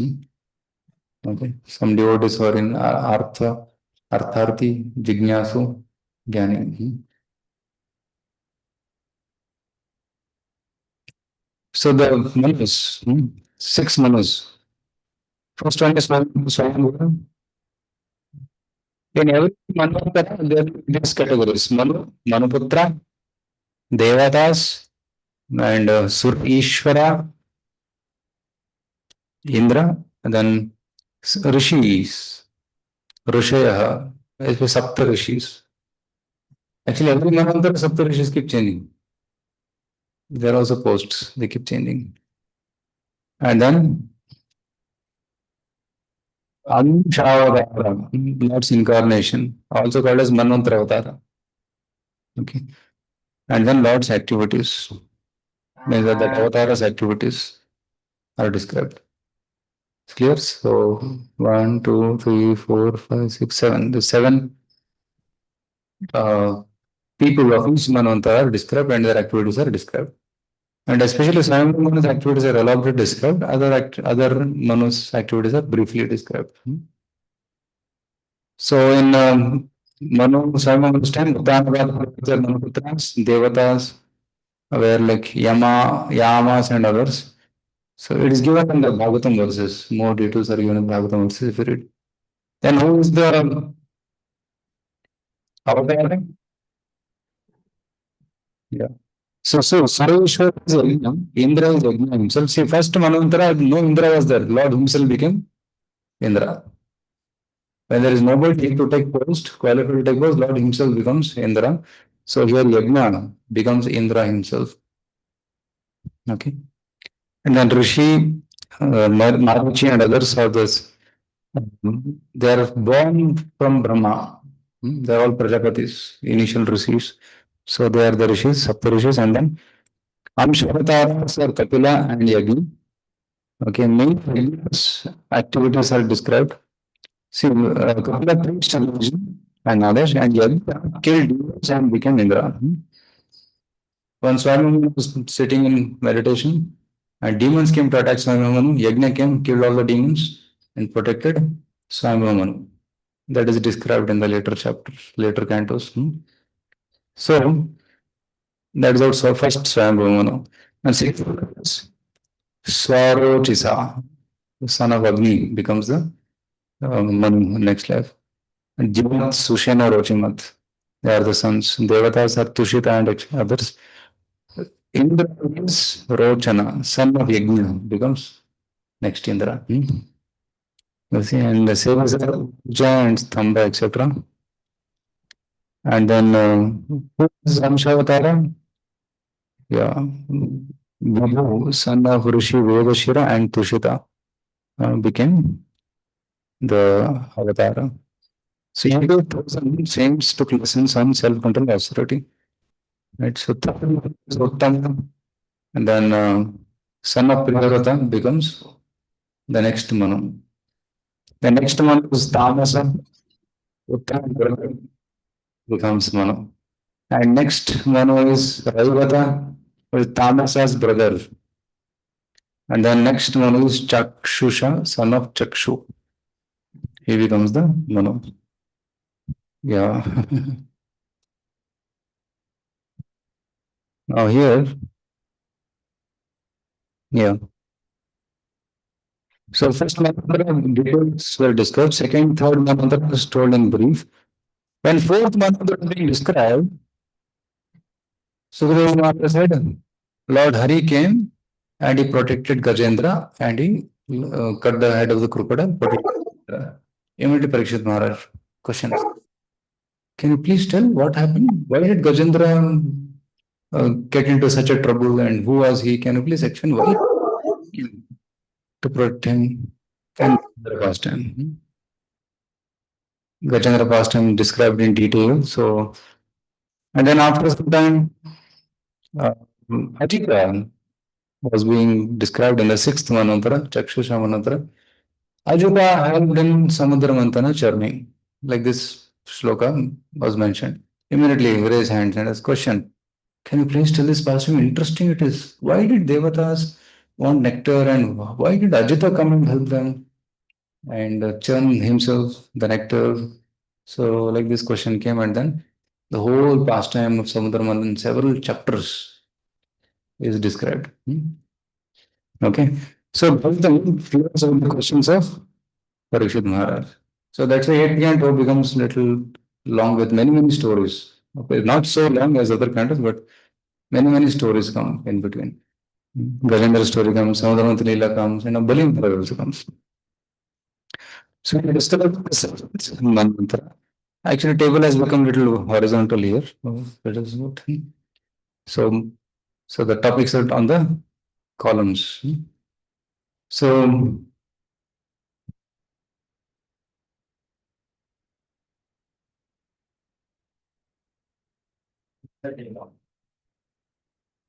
yeah, seventh one is Shraddha Deva. Okay. Son of Vivaswan. So it's called Vaivasvata Manu. Okay. His actual name is Shraddha Deva. And he's got 10 sons called headed by Ikshaku, Surya Vamsha. Right? So what's the verse in Bhagavad Gita 4th chapter? Imam Vivasvate Yogam Proktavan Aham Avyan Vivaswan Manave Praha. So Vivaswan spoke it to Shraddha Deva. Manor Ikshvakya Bravit. So Manu spoke it to Shraddha. So Vivaswan, Shraddha Deva and Ikshvaku. Evam Parampara Praptam. In this way it came down. But it was lost. Then Krishna spoke Bhagavad Gita. So Shraddha Deva. And who was the Vamana Avatara? So Vamana stole the all the three worlds from Bali Maharaj and returned back to Indra. So they immediately question, can you please tell the story? So elaborate description of Bali Maharaj, how Indra offended, again, second time he offended the sages, and then he lost his power. Bali Maharaj attacked. Bali Maharaj was worshipping Shukracharya. He got powerful, he attacked, and then Indra was driven away from the post. Then Indra was having no post. So then Aditi did tapasya to get a son. Vamanadev came. Then Vamanadev begged 3 steps of land. And then Shukracharya told him, don't give, but Bali Maharaj knew that he is Vishnu himself and we should give. So, so one can reject when he says, don't send it to Vishnu. If Guru says, go and worship Shiva, then you can reject him. Right? But till then, one can follow faithfully the spiritual master. So, and then Vamanadev became the gatekeeper of Bali Maharaj. So, so all that is described in the 8th canto Vamana pastimes. Satnam is the Lord that he took the 3 words from Bali Maharaj and gave it to Indra. Indra was Purandara. Okay, right now Indra is Purandara, which is Manvantara, the 7th Manvantara right now. Okay, right now Vamadev is a Manvantara for this Manvantara. Okay, which Divi is going on? 28th Diviga, right? In one Manvantara, how many Divigas? 71 Divigas. So 28th Divyuga is going on and Kali Yuga is going on in 28th Divyuga. So Vamandev will be there for next till the 71 Manvantara. He'll be there in Sutala Loka with Bali Maharaj. So Purandara will be the Indra, son of Kashyap and Aditi. And demigods are Adityas, Vasus, Rudras, Vishwadevas, Maruts, Ashwini Kumars, and Prabhus. And sages, Saptarishis are Kashyapa, Atri, Vashishta, Vishwamitra, Gautama, Jamadagni, and Bharadwaja. So for this Manvantara, these are the Saptarishis. Next Manvantara, it is changing, you see. Names are changing. So in this, so till this Manvantara, seventh Manvantara, details were explained elaborately. After that, eighth Manvantara onward, just names are told. Okay. So there is next Manu is Savarni, son of Vyosvan and Chaya. So Vyosvan has two wives, Sanya and Chaya. So Chaya's son Savarni will become the next Daksha Savarni. Next is Brahma Savarni. Next Manu is interesting thing. Next Manvantara, who will be the- it's already told. So Bali Maharaj, son of Virochana. Virochana, son of Prahlad. So Bali Maharaj will be the next Indra. Okay. धर्म सावरणी रुद्र सावरणी देव Savarni Indra Savarni and yeah that's all 14 ठीक है so these are the 14 yeah he will protect the three worlds he will perform activities for the welfare of Divaspati he will spread karma yoga see he will Sukadeva Goswami knows the future so he is telling all this okay we will not be there till then we will have to go back to Bhagavata okay so this is Manvantara ठीक है next is Ishanukatha description of avatars and the devotees of the Lord that is Ishanukatha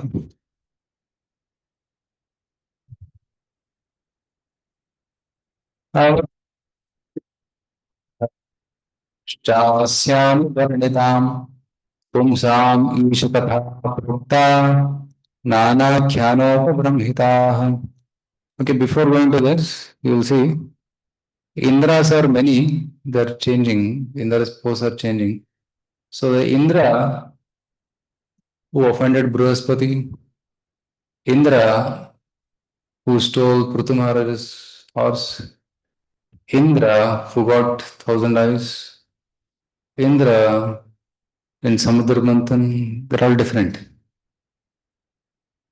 Again, generally Indra did something, but they're all different personalities because it happened in different Manvantaras. Huh? Post, yeah, and there is a post. Okay, so they're all different.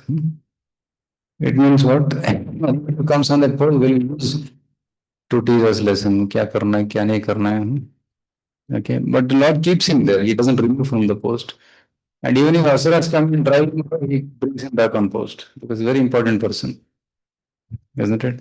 So in the universal management, he plays a very key role. Because sometimes devotees talk very less about Indra. It's very talk very little of Indra as not a nice devotee, but he's a great devotee because fact is Krishna keeps him. Right? He always favors Indra. You'll never see that Krishna didn't favor Indra. He always favors Indra. Right? Even though Indra fought with Krishna while Parijata episode happened, still he put him on the post. He could have immediately removed, but still he kept him on the post, isn't it? Even after doing Gaura episode, still he kept him in the post. So it means that Lord has favoritism towards him and he uses him for his service. Okay. So each avatar refers to description of the Lord's avatars and their devotees filled with various stories. Avatar Anucharitam Harishcha Asya Anuvarnitam. Okay, so devotees and avatars description. Pumsam Ishukatha Prokta. This is called Ishukatha. Nana Akhyana with many stories. Upabrahmitaha. Ishakata refers to the stories concerning the avatars of the Lord and devotees of the avatars, Asya Anuvarnita. The avatars and their devotees should be heard about and glorified. Thus, in the material world, the devotional angas of hearing and chanting of the sadhaka devotees are described. So, can you please name some devotees? Of course, till now we have described many devotees, but specifically ninth canto. Which are the devotees? Amrish Maharaj, right? Yeah, he comes because he was a materialist, but he becomes a devotee later on, like a devotee. And Yadu Maharaj, Yadu Vamsha is described, right? King Nabhaga, Amrish Maharaj's father, Nabhaga. Right? Amrish is called Nabhaga, so he is described as a pure devotee. And what are the avatars of the Lord in the ninth canto? Parashuram, Ramachandra avatar is described. So, and many small stories are described. Survamsha kings, many small stories. And Yaduvamsha, Chandravamsha kings, many small stories are described. And lot of names of dynasties are given. Sometimes you see ninth canto, सिर्फ इसका बेटा ए, इसका बेटा ए, ये राजा बन गया, इसका बेटा ए हो गया, इसके हो गया. So many shlokas after shlokas describing dynasties. And those names are also very pure by chanting because they're all coming in the holy dynasties of Suryavamsha, Chandravamsha. So because of that, so one should read through them also and not skip them. So Avatar Anucharitam. So Lord and his devotees are described. That is Ishakatha.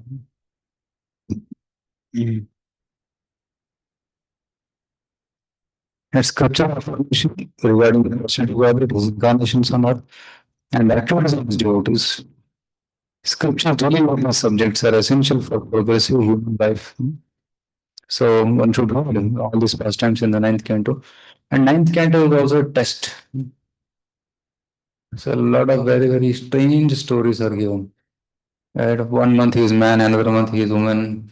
So Yagna story. Very strange stories. No? And what is that name? And then father asking his son for give me your youth.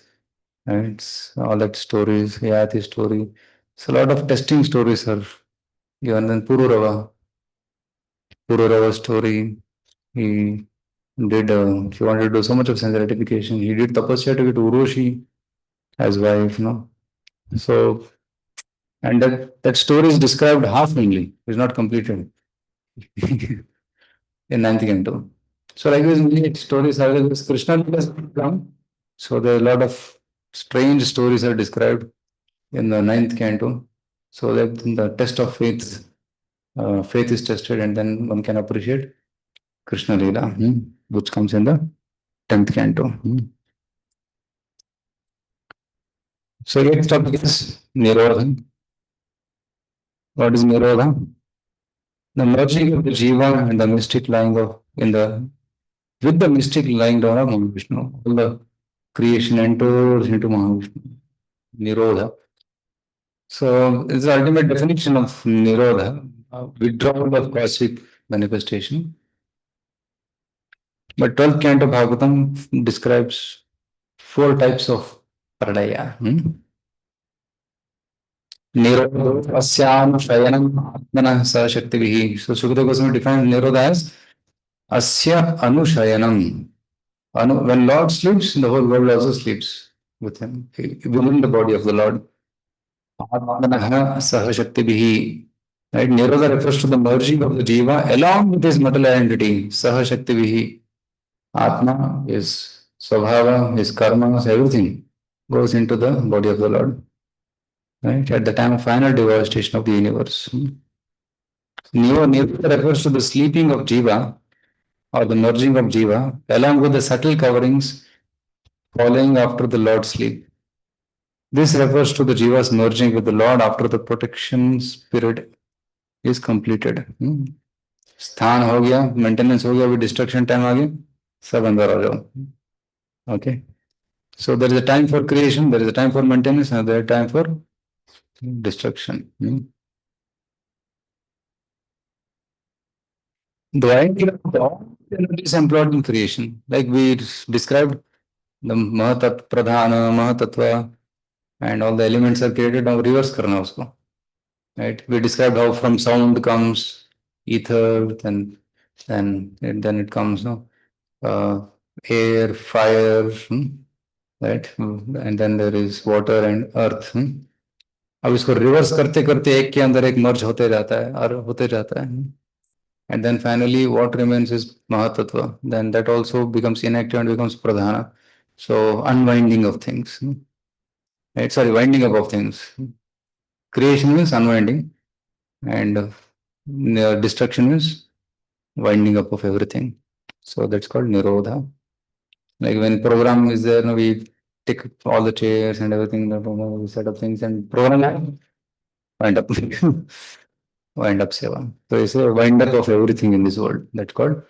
And Lord sleeps for many, many years. And again, next in exhalation, again, everything is created. Okay. So, energies involved in creation, such potencies are emanations from the person of God who eternally lies in the Karana ocean. The cosmic creations manifested with his breath are again dissolved in due course. Inhale, everything destroyed. And then again, after long time, what is the duration? What is the duration of Brahma? Yes. 40 billion years. So 311 trillion, 40 billion years. That much nothingness for that long time. And again, next creation. Again, destruction, next creation. So the urging stop destruction or annihilation happens when Lord goes to sleep. Everyone else also goes to sleep. Bhagavan सो जाते सब सो जाते हैं. All jivas also are hibernated. And hibernation, complete stillness, full hibernation.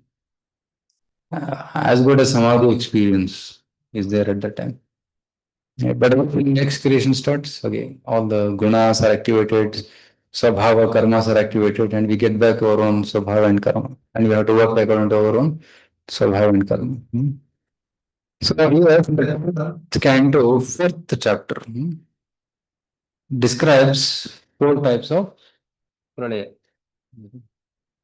So Bhagavatam, third canto, the smallest book. Okay, it describes about pralaya. 4 categories of annihilation. And they are Naimitika, Prakratika, Atmantika, and Nitya pralaya. Naimitika, occasional annihilation, means at the end of Brahma's day. Ratriagame pradiyante pradayamagame. Bhagavad Gita 8th chapter. Brahma's night comes, Ratriagame pradiyante. So what is destroyed in the night of Brahma? Up to Svargaloka. It's filled with water. Om Bhuva Bhuva Swaha, filled, finished. So what do they do? Some people they escape to Maharjana Satya, Tapa Satya Loka. They stay there in the night of Brahma. Brahma is sleeping. And all others are also there, just resting or sleeping for 1,000 years of Brahma. It's Sahasra Yuga Paryantam, Aharyat Brahmano Vidu, Yuga Sahasrantam Teho Ratra Yuga Vidojana. So Brahma's day is 1,000 Divyugas. Brahma's night is also 1,000 Divyugas. For 1,000 Divyugas, up to Svargaloka is destroyed. And when Brahmaji gets up in the morning, he says, "Arey, सब खराब हो गया, ठीक है, फिर से set right करो." So every day morning he has to do morning program. साफ सफाई, थोड़ा तपस्या, पूजा, फिर काम चालू. Right? So even one day Brahma, there are 14 manus changing. Right? And in each manu 71 divyugas. So you divide 12 hours by 14. So each Manu will get hardly less than 1 hour of Brahma's time. Brahma's day. Hare Krishna. So it is Brahma's midday. Oh.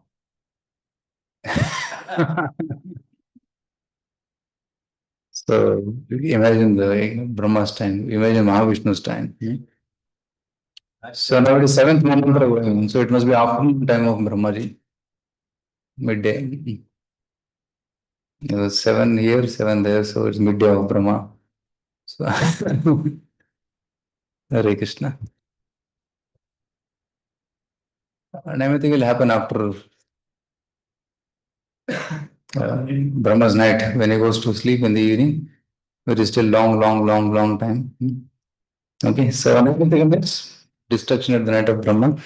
Prakritika, elemental annihilation, and end of Brahma's life. Means when Brahmaji and when Vishnu inhales, when Brahmaji's 100 years is finished, so Brahmanda is destroyed, all the elements go back into the body of Mahavishnu. That is Prakritika. And Atyantika, what is Atyantika? Ultimate annihilation. The destruction of the false ego of the Jiva. Means our going back to Godhead is called Atyantika. Annihilation of our identity in this material world. हो गया खत्म, go back to spiritual world. So that's called Atyantika, ultimate Pradaya.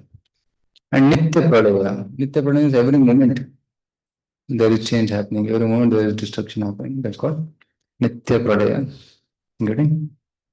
So these are the 4 types of Pradaya. So what we should look for? Atyantika Pradaya, ultimate destruction of false ego of the Jiva and going back to it. So these definitions are given, but a lot of great things are given in this Bhagavatam, 12th canto, 4th chapter. Verse 3 and 4 describe Naimittika Pradaya. तदंते प्रलयस्तावन Brahmi रात्रि उदाहरता. सो ब्रह्मा जी के रात में जो होता है प्रलय उसको नैमित्तिक को बोलते हैं. त्रयो लोका इमे तत्र कल्पान्ते प्रलयाय हि. सो त्रयो लोका, 3 worlds are destroyed. एष नैमित्तिकः प्रोक्तः प्रलयो यत्र विश्वत्सृक् शेते अनंतासनो विश्वम आत्मसात् कृत्य चात्मभूः. Right? So this is called Naimittika annihilation, during which the ocean beaten down Narayana lying down upon the bed of Ananta. He absorbs the entire universe within himself while Lord Brahma sleeps. So all the jivas are in Garbhodaksha Vishnu's navel when Brahma's night comes. And Brahma is sleeping and all the sages in Satyaloka are also resting. So the jivas are in Garbhodaksha Vishnu. And that very beginning of the day, again the creation starts and those jivas are given bodies. But what is it? Prakritika Pradaya means they go into the body of Mahavishnu.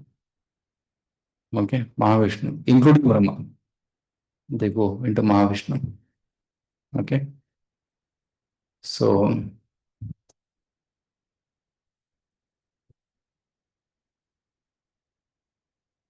and it's not that every day of Brahma, the lotus sprouts. No. And Brahmaji comes in. No. That Kalpa in which Brahmaji is created from Garbhodakshina Vishnu is called Padma Kalpa. And that day is called Padma Kalpa, the first day. So it doesn't happen every time. Okay. So occasionally it happens that the navel, from the navel, the lotus sprouts and Brahmaji comes on top. Okay. Other times Brahmaji is sleeping and day comes, okay, then creates, continues his duties.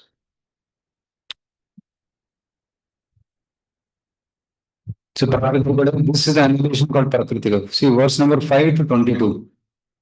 It describes Prakritika Pralaya. I told you reverse engineering. जो भी हमने बताया था वो table में वो reverse engineering होता है. सब एक के अंदर मर्ज होते जाता है and ultimately it becomes pradhana. So this is the annihilation called Prakritika, which the energies belong to Supreme Lord and his unmanifest material nature disassembled by the force of time are deprived of their potencies and merged together totally. Okay. Initially they were activated by time, disassembled by time, but now time is withdrawn. So they again become inactive and merge into each other. So this is called Prakritika Padaya. Authentic Pradeya, verse number 23 to 34. They describe authentic Pradeya. My dear Parikshit, when the illusory false ego that binds the soul has been cut off, the sword of discriminating knowledge, and one has developed realization of Lord Achyuta, the Supreme Lord and Supreme Soul. This is called Authentica or ultimate annihilation of material existence. See, he is describing this in the fourth chapter. In the sixth chapter, Parishit Maharaj passes away. Right? So Authentica. Now, Parishit Maharaj, it is given identity as a material body and prepare for giving up this material body and know your identity in the Supreme. So the fifth chapter is the final instructions. 12th canto, fifth chapter is the final instructions by Shukadeva Goswami to Parikshit Maharaj. And the sixth chapter is Takshaka coming and biting Parikshit Maharaj. Parikshit Maharaj's body is burnt and Parikshit Maharaj's soul goes back to Parikshit. So there's Atyantika Pradaya being described. The last topic which Parikshit Maharaj hears. So focus on Achyuta when has developed the realization of Achyuta, the Supreme Lord. This is called Atyantika. So Parikshit Maharaj is waiting for this time only. Right? So his consciousness fully merged in Krishna, then Takshaka came and got delivered.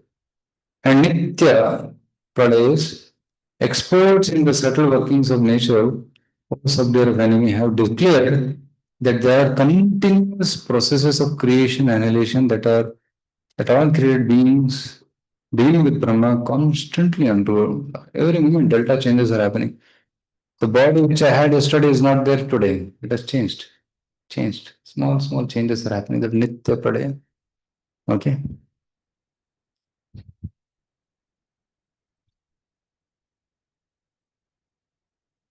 Mukti. Ninth topic, attaining the permanent situation of the soul. For us, yeah. So if you sleep in the morning, you'll see your room is dirty, you have to clean up things, take bath, your body is also dirty, you have to clean up, and then become fresh and then do pujas and all. So pralaya is happening every moment. But night when you sleep, we after almost 8 hours or 6 hours we sleep and get up, a lot of changes must happen.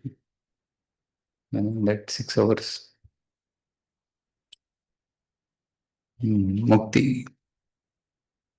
Attaining the permanent situation of the soul. It's called mukti. Interesting definition given by Sukadeva Goswami. Can I repeat? Mukti sarvena vyavasthiti.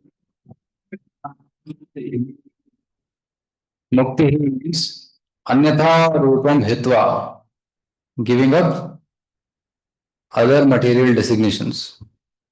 Anyatha rupam hitva swarupena vyavasthiti. Swarupena means our original position.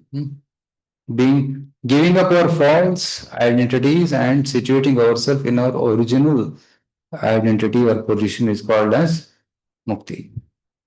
Mukti means the jiva's attainment of his form as pure Atma or as an associate of the Lord after giving up gross and subtle material bodies. Okay, our gross body is material entity, our subtle body is also material entity. So giving up these things. Hitva. Swarupena Vyavasthiti, being situated in my original position. That's called Mukti. It's clear? So generally people think Mukti means freedom from problems. That's one definition of Mukti, but the ultimate definition is engagement in our original Swarupa. That's called Mukti. Mukti refers to the condition in which the Jiva remains in its pure form, or in the form of an associate of the Lord in some cases. Right? So what are the 5 types of Mukti? Sarupya. Yes. Anyone knows the verse?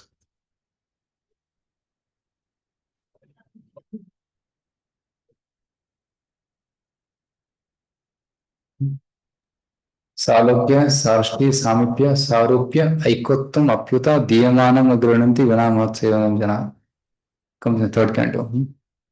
Okay, Salokya, Sarupya, and then Samipya. Okay, Salokya, Sarvashti, Samipya. Salokya, Sarvashti, Samipya. What is Salokya? Staying in the same abode as that of the Lord. Salokya. Sarvashti, same opulence of the Lord. Then Samipya, staying in very close proximity to the Lord. Then Sarupya, which is same form, which Chaturabhuja Rupa, Shankha, Chakra, Gala, Padma, blue complexion, Pitambara Vastra, exactly same, but only one difference is Kaustubha and Srivatsa. These two are absent in the devotees. Lord has these two. So then, Aikatvam, Sayujja, means merging in the body of Lord Krishna. Right? Trying to give one's own identity and being in the body of Lord without serving the Lord. So that's why Gaudiya Vaishnava Acharyas, they don't consider Sayujya as a liberation. They consider it as hellish. नहीं जाना क्योंकि सेवा नहीं है उधर. When you merge into the body of the Lord, how can you serve him? So they reject Sayujya. But then Kapila Deva says that even these four other types of mukti are also rejected. Sarupya, Sarupya, Samudya, Sarupya, Ekatvam, Apyuta, Diva, ये पांचों में दूंगा तो भी नहीं लेंगे वो बिना मत सेवनम if there is no service बिना मत सेवनम jana. So devotee will accept this mukti only if there is assurance of service opportunity. If there is no service opportunity, devotee says bye bye. I will be here in Matalod. I will serve Radha Vinodji here. I will not come there. इधर बहुत सेवा मिलता है इधर service करेंगे उधर नहीं आएंगे. Right? If Krishna says come stay with me and relax, no, I will serve here, no relax. So that's the nature of a devotee. He wants service.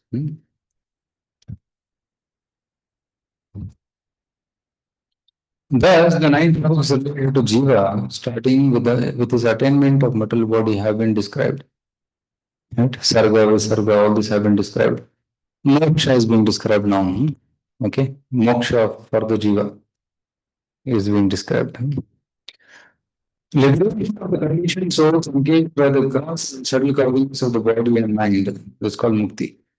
When freed from all material affection, the soul, giving up the gross and subtle metal bodies, can attain the spiritual sky in its original spiritual body and engage in transcendental loving service of the Lord in Vaikuntha, Krishna Loka. This is our ultimate mukti. Right? Mukti means what? Engaging in loving service of Krishna. When the soul is situated in his original constitutional position of existence, he is said to be liberated. It is possible to engage in transcendental loving service of the Lord and become Jivan Mukta or liberated soul even while in this material body. So one can attain the stage of Mukti while in this body also. Such people are called as Jivan Mukta. Means they have no material attachments. They have this body, but they don't identify with this body. They identify with Krishna. They identify themselves as Krishna's servants. Right? There's another verse in Bhāgavatam which says that Krishna can give mukti very easily, but he doesn't give bhakti very easily. Mukti dadati karihechit smana bhakti yogam. Right? You read this verse? No?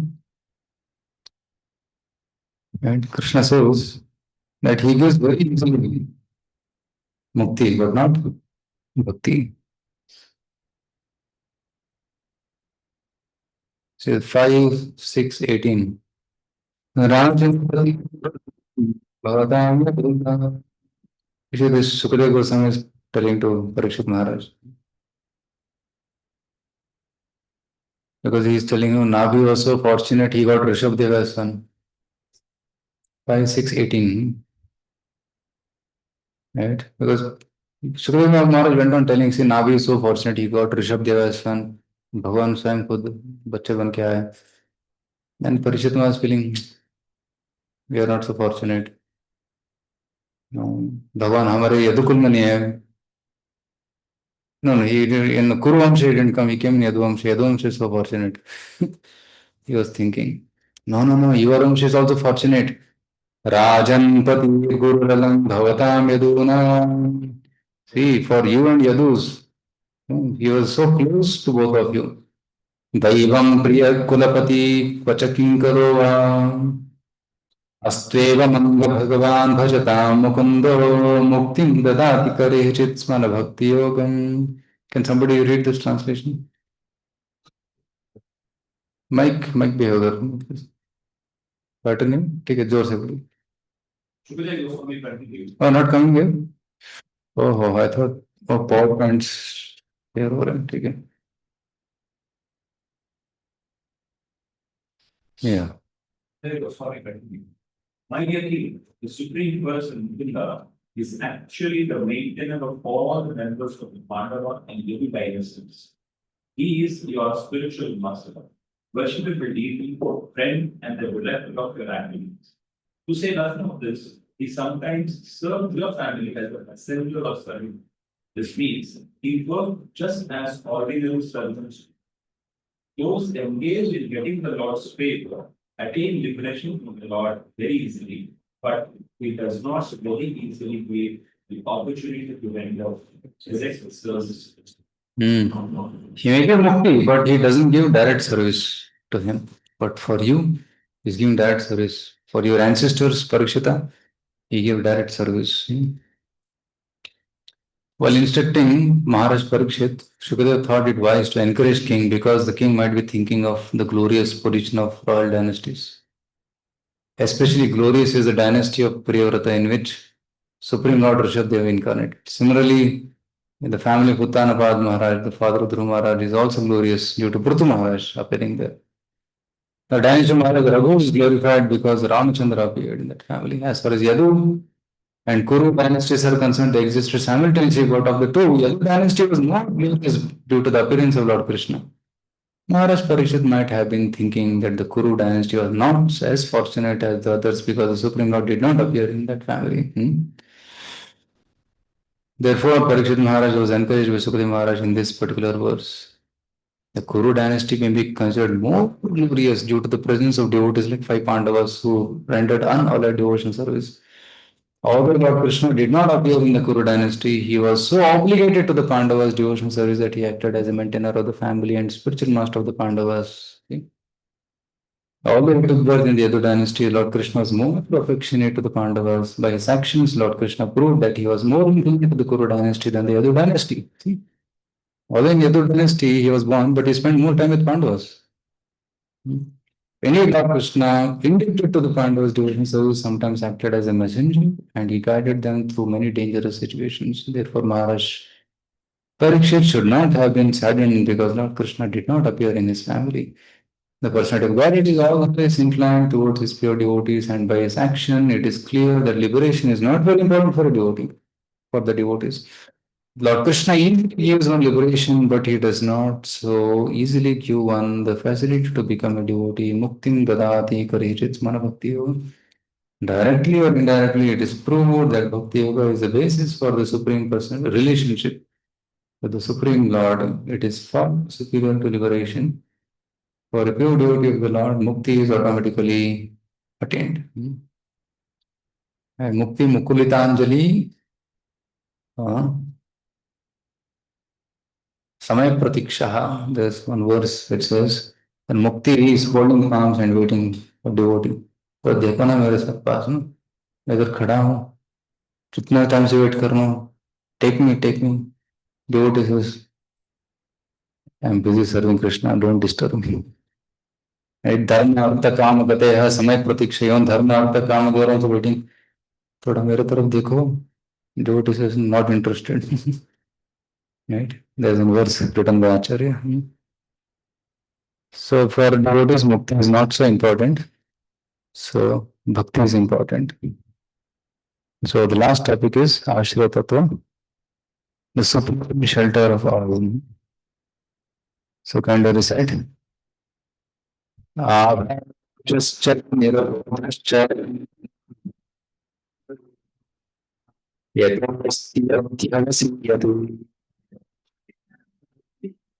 स आश्रयः परं ब्रह्म परमात्मेति शब्दते. The Ashraya, Bhagavan, from whom arise creation, sub-creation, see all the nine topics. Right? Abhasa includes all the nine topics.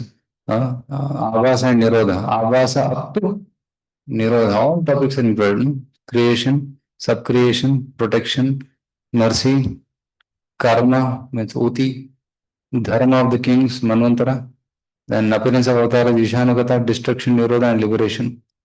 Okay. The Ashraya, Bhagavan, right, from whom all these arise, is also called Paramatma and Brahman. Okay, that's a translation by Srila Vishwanath Chakravarti Thakur. Prabhupada puts it like this.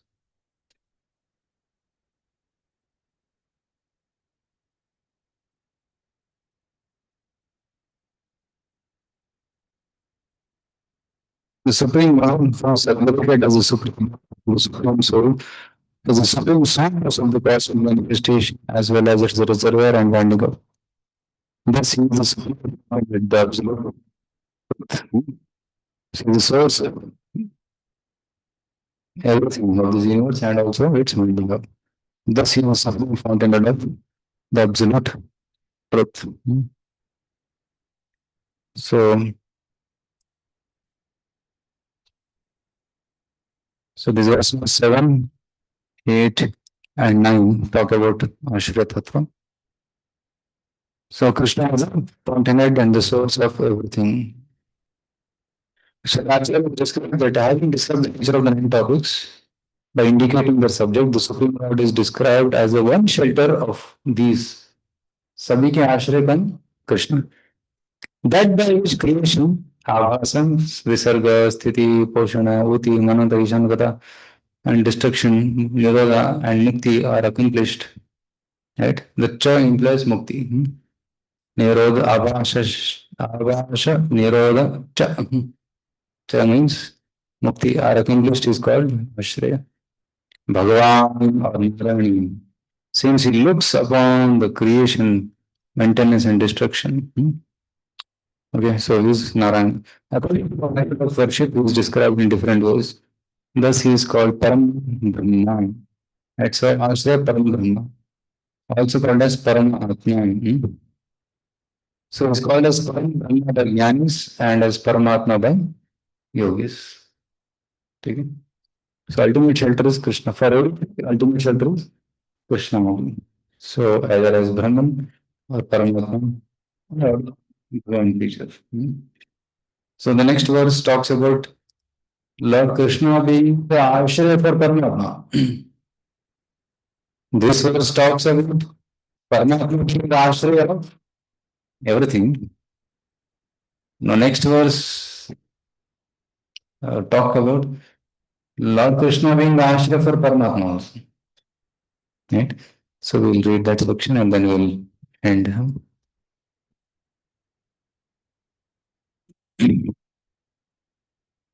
So the transcendent is the someone from whom everything emanates, upon whom everything rests, and in whom everything merges after annihilation. He is the source of and support of all. The Ashraya is also called Supreme Brahman, as in the Vedanta Sutra. Right? Athato Brahma Jignasa Janma Adi Asyataha. One is the source of everything. Adi means Janma Sthiti Pradaya. Janma Sthiti Pradaya Asya Yataha. From whom all this is happening. Srimad Bhagavatam especially describes the Supreme Brahman as Ashraya. Sri Krishna is this Ashraya, and therefore the greatest necessity of life is to study the science of Krishna.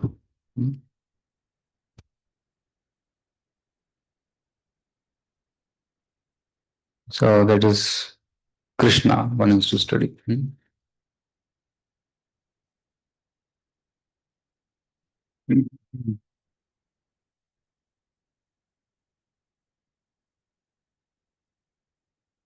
So that 8 verse that also talks about you are असौ एव अधिदैवकः यस्तत्र विच्छेदः पुरुषो हि अधिभौतिकः अधिभौतिकः. The covering of the jiva, the subtle sense organ, is not different from the presiding deities of the senses. The deity of the subtle sense organ and the sense deity is not different from the gross organ of the material body. So a little technical explanation. See, there are Adi Bhuta, Adi Deva, and Adi Atma elements which we already discussed, right? So they're all coming from Krishna. Yeah, the commentary will help us understand. The Lord has said, Vishtubhyaham Vidam Krishna, Ekam Sanasthito Jagat. From one fraction of Krishna's energy, whole universe is manifested. And I am situated by my position in this world. Okay. So what is it? I am situated by my portion. That portion is Paramatma. Ekam Sanasthito Jagat. I am situated everywhere. That is as Paramatma. The two verses show the difference between this ashraya form situated as antaryana within all bodies and the individual jivas. The covering of the subtle sense organ, Adhyatmika Purusha, is a covering of the sense organ. Right? So eyes are controlled by eyes ka devata. Such as the sun deity controls the eye, since both the eye and the presiding deity of the eye are amsha of the sun deity. Okay, in that way you can understand. The sun deity expands his eye and the presiding deity of the eye. And all substances, that portion which has divisions of sense and the sense deity is not different from the covering of the jiva known as visible organ. That portion which has divisions of sense and sense deity means adhyatmika and upodavika is not different from the covering of the jiva known as the visible organ, which is gross organ. Gross organ, there is subtle organ, and there is a sense devata. Yeah, all three are in one sense same. That's what he's telling here. The gross organ and some subjects are called the gross body. But Purusha is used in this all these cases to indicate that these are the coverings on the jiva. The whole Purusha is formed through statements such as Pravesh Purusha and it's compounded and toast, which is entitled Upanishad. Now, what next person is absence of one person, one item in absence of one other. Suppose subtle sense is there, but gross sense is not there. Or gross sense is there, but sense devata is not there. So you can't perceive. So the jiva cannot perceive. Okay, one sense cannot perceive the world without the other two. Getting? All three should be there. Only then you can perceive the thing. Okay. So they are not ashraya of each other. Okay, they're dependent on one another, but jiva, beyond the senses, is different. Atma is different from all these material things. Try to understand. Okay, so for all these three, jiva is the shelter. For jiva, Paramatma is the shelter. For Paramatma, Krishna is the shelter. Tritiyam yatra veda sa atma sa ashraya ashraya. He who is independent of these three is the Atma, but the shelter of the Atma is Paramatma. And ultimately, shelter Paramatma is Krishna. So, like that, we can try to understand. So, the metal body. So, without soul, the metal body cannot function. In one sense, soul is ashraya for this material body, Adivautika, Adita, Atmika, Adita, Evika, whatever. But then Atma is dependent on Paramatma for guidance, Upadrishta, Anumanta, Bharta, Bhokta, Maheshwara, everything happens by God's sanction only. So Paramatma is Ashraya for Jiva and also all these metal elements. And Paramatma is an Amsha, Ekam Sheno Sthito Jagat. So Krishna is Ashraya for Paramatma. So in this way, Krishna is the ultimate shelter. Hmm. So we'll just read the last paragraph. So Jiva takes shelter of Parmatma, shelter is himself. The meaning of this, the Jiva is the shelter of three items, subtle sense, the sense duty, and the gross sense in the body, which are mutually dependent. The shelter of the Jiva is the Paramatma. And Paramatma is the shelter of Paramatma. Thus, Paramatma is the ultimate shelter. But since Krishna said that by his Amsha he pervades the worlds, it should be understood that Krishna is the shelter of Paramatma. Right? So, in one sense, this shloka said that so Ashraya Ashraya. Paramatma is self-dependent. He doesn't depend on anyone. But Paramatma is an expansion of Krishna. So Krishna is the shelter of Paramatma. So this Krishna is the chief shelter. Paramatma is his Amsha. Paramatma as his Amsha is also called the shelter. And the Brahman being this impersonal form is also called the shelter. Thus, the one shelter is seen in three different forms according to the type of the worshipper. So some may see Brahman as shelter, some may see Paramatma as shelter, some may see Krishna as shelter, but Krishna is the ultimate shelter of Bhagavan. Right? So Bhagavatam is describing all these topics ultimately to help us understand Krishna as the ultimate shelter. And we should hear about him, we should chant his names, we should glorify him, and ultimately we should surrender to him and go back to Godhead. So that's the conclusion of this 2 days session. Now we are not discussing Krishna Lila here. So our topic was intended to describe these 10 topics. No. So this session will help you get started with study of Srimad Bhagavatam. And once you have know these topics, then when you study Bhagavatam, you'll be able to study from this lens. Okay, what Bhagavatam is talking now, right? Yeah, it will help you to relate when you go back and study on your own. It's like that. Get it?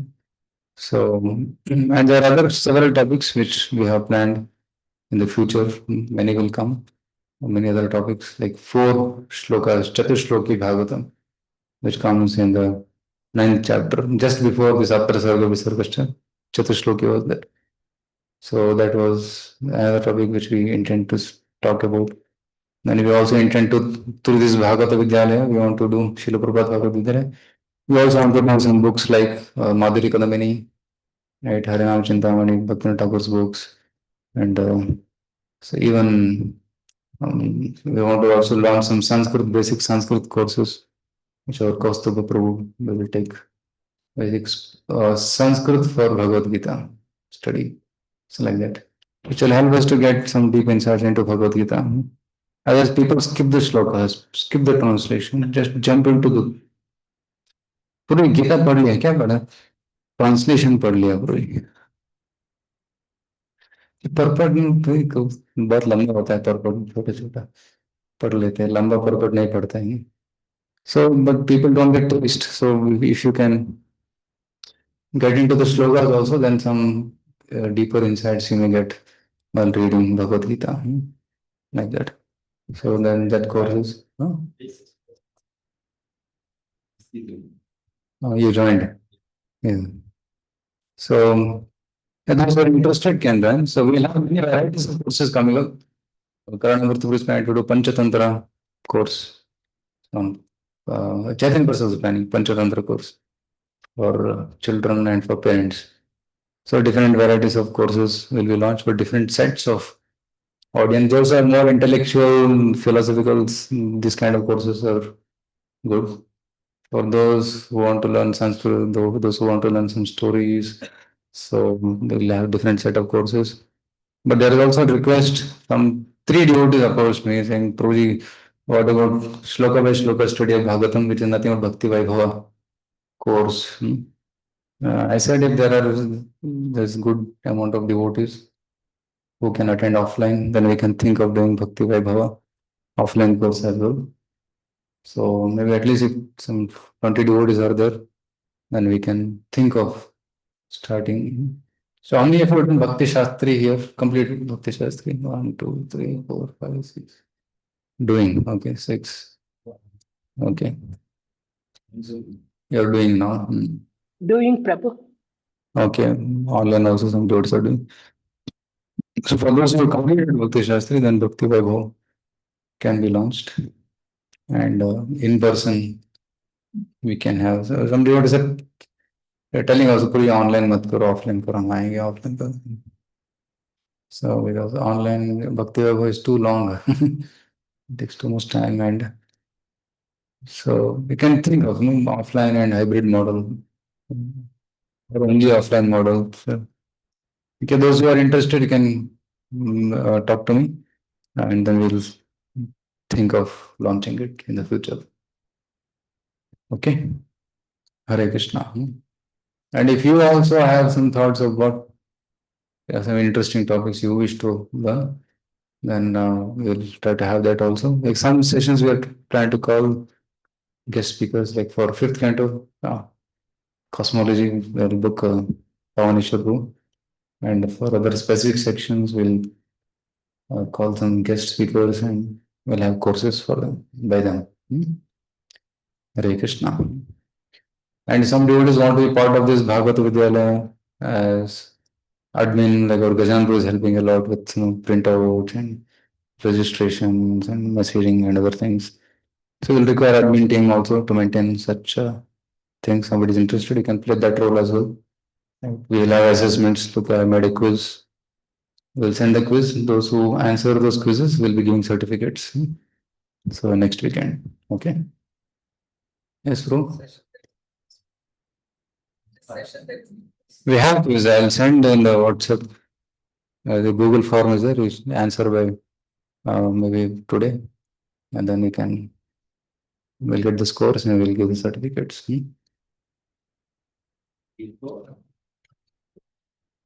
Course. Shodasha Samskaras.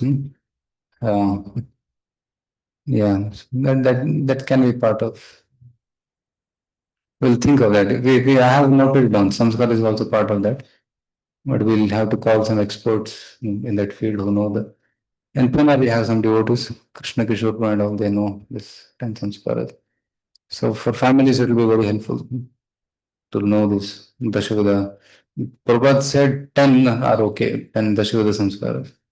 But there are 16, but 10 are sufficient.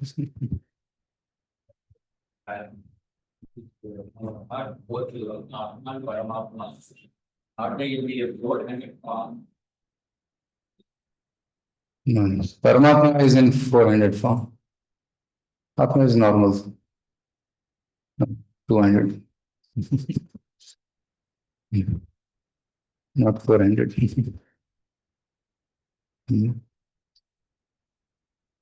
Yes. Any other questions?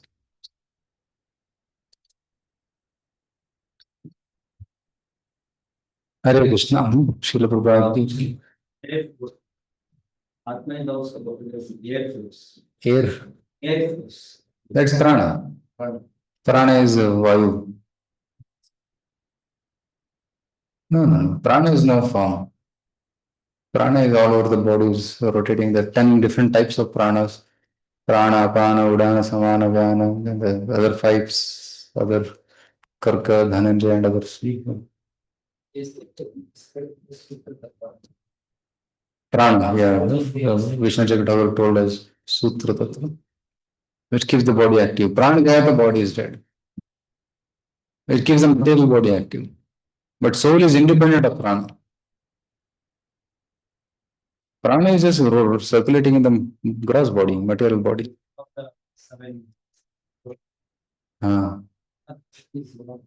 kosha. But even is technical unless prana is a vayu, air, which is made of water, air, and ether. And the dhatus in the body are made of water, earth, and fire. Kapha, Pitta, Vata are made of water, earth, and fire. And prana is made of water, air, and ether. And Life force. Yeah, it is used interchangeably. If prana leaves, atma also leaves with that. So prana, atma, right? They go together with they together out of the body. So prana atma hoita iರುತ್ತೆ. Paramatma is always accompanying. Paramatma only go guides. Karmana deva netrena. He guides over which body to go. Paramatma lives like a friend. He lives with the soul.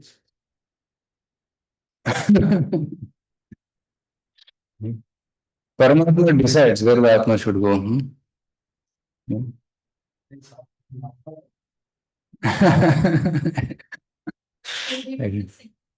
Uh, yeah. So Paramatma watches the desires of the soul. Okay, you want to go there? Okay, I will take you. That's all. Because Atma cannot do anything independently without the soul, Paramatma's help. So Paramatma takes, okay, you go here. I'll also come there.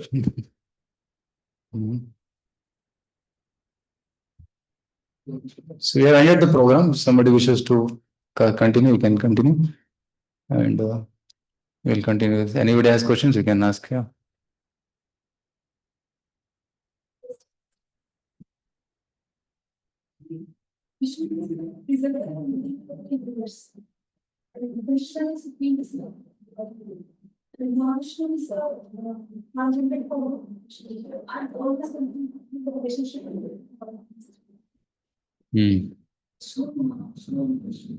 अच्छा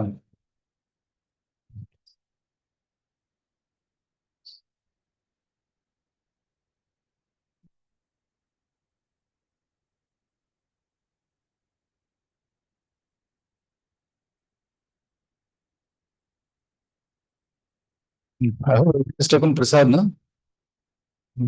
11 o'clock Prasad, you're staying. Somebody is remaining? You're, if those who are not taken, Mahesh Pro can check Prasad and all. Can go with them and take Prasad.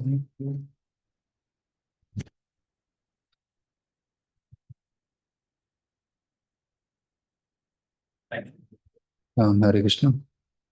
So I'll just answer this question. So there are three Vishnus. Krishnastatriya Purushakhyan Yato Viduhu. Hey, it's not coming.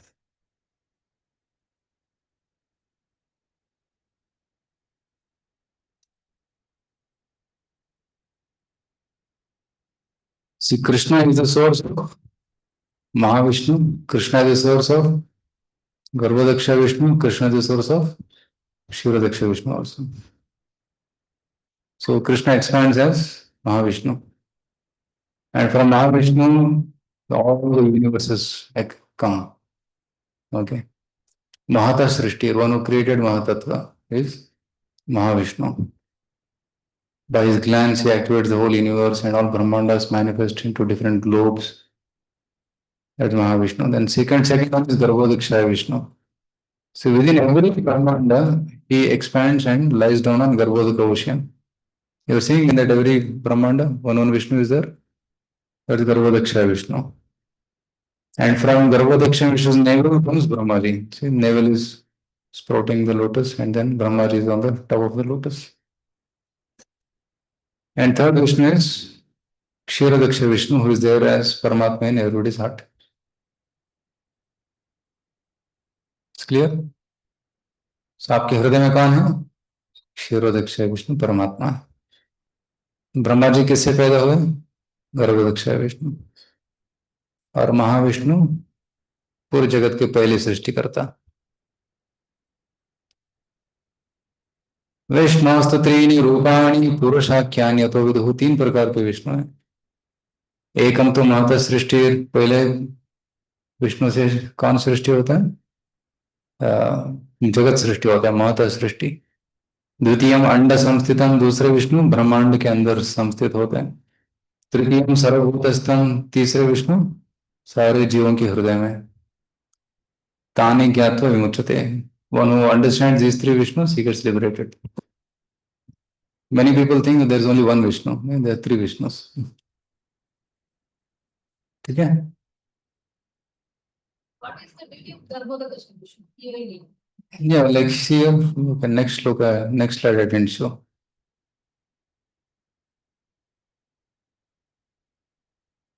So this is the relation to PPT.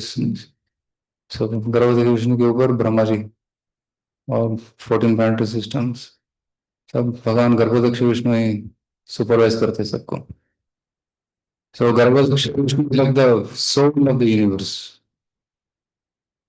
right? Body has a soul, but ब्रह्मांड के soul कौन है? गर्भोदक्ष Vishnu. And गर्भोदक्ष Vishnu activates the entire universe and creates Brahma, and then Brahma starts further creation. ठीक है? So mostly in whatever Vishnu temples you see, they are Garbhodaksha Vishnu. Ananda Padmanabha Swami, Ranganatha Swami, they are Garbhodaksha Vishnu.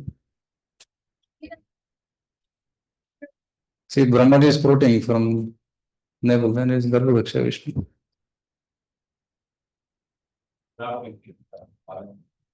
He is Narayana. He is not sleeping, he is Narayana. He is Krishna only. He is 200 Krishna, Srinivasa. But later he manifested two more hands. He is Krishna only. Balaji, Govinda, Govinda, Govinda is Krishna only. ठीक है? Hare Krishna. Thank you, devotees, for joining online. It's a little longer session, 2.5 hours.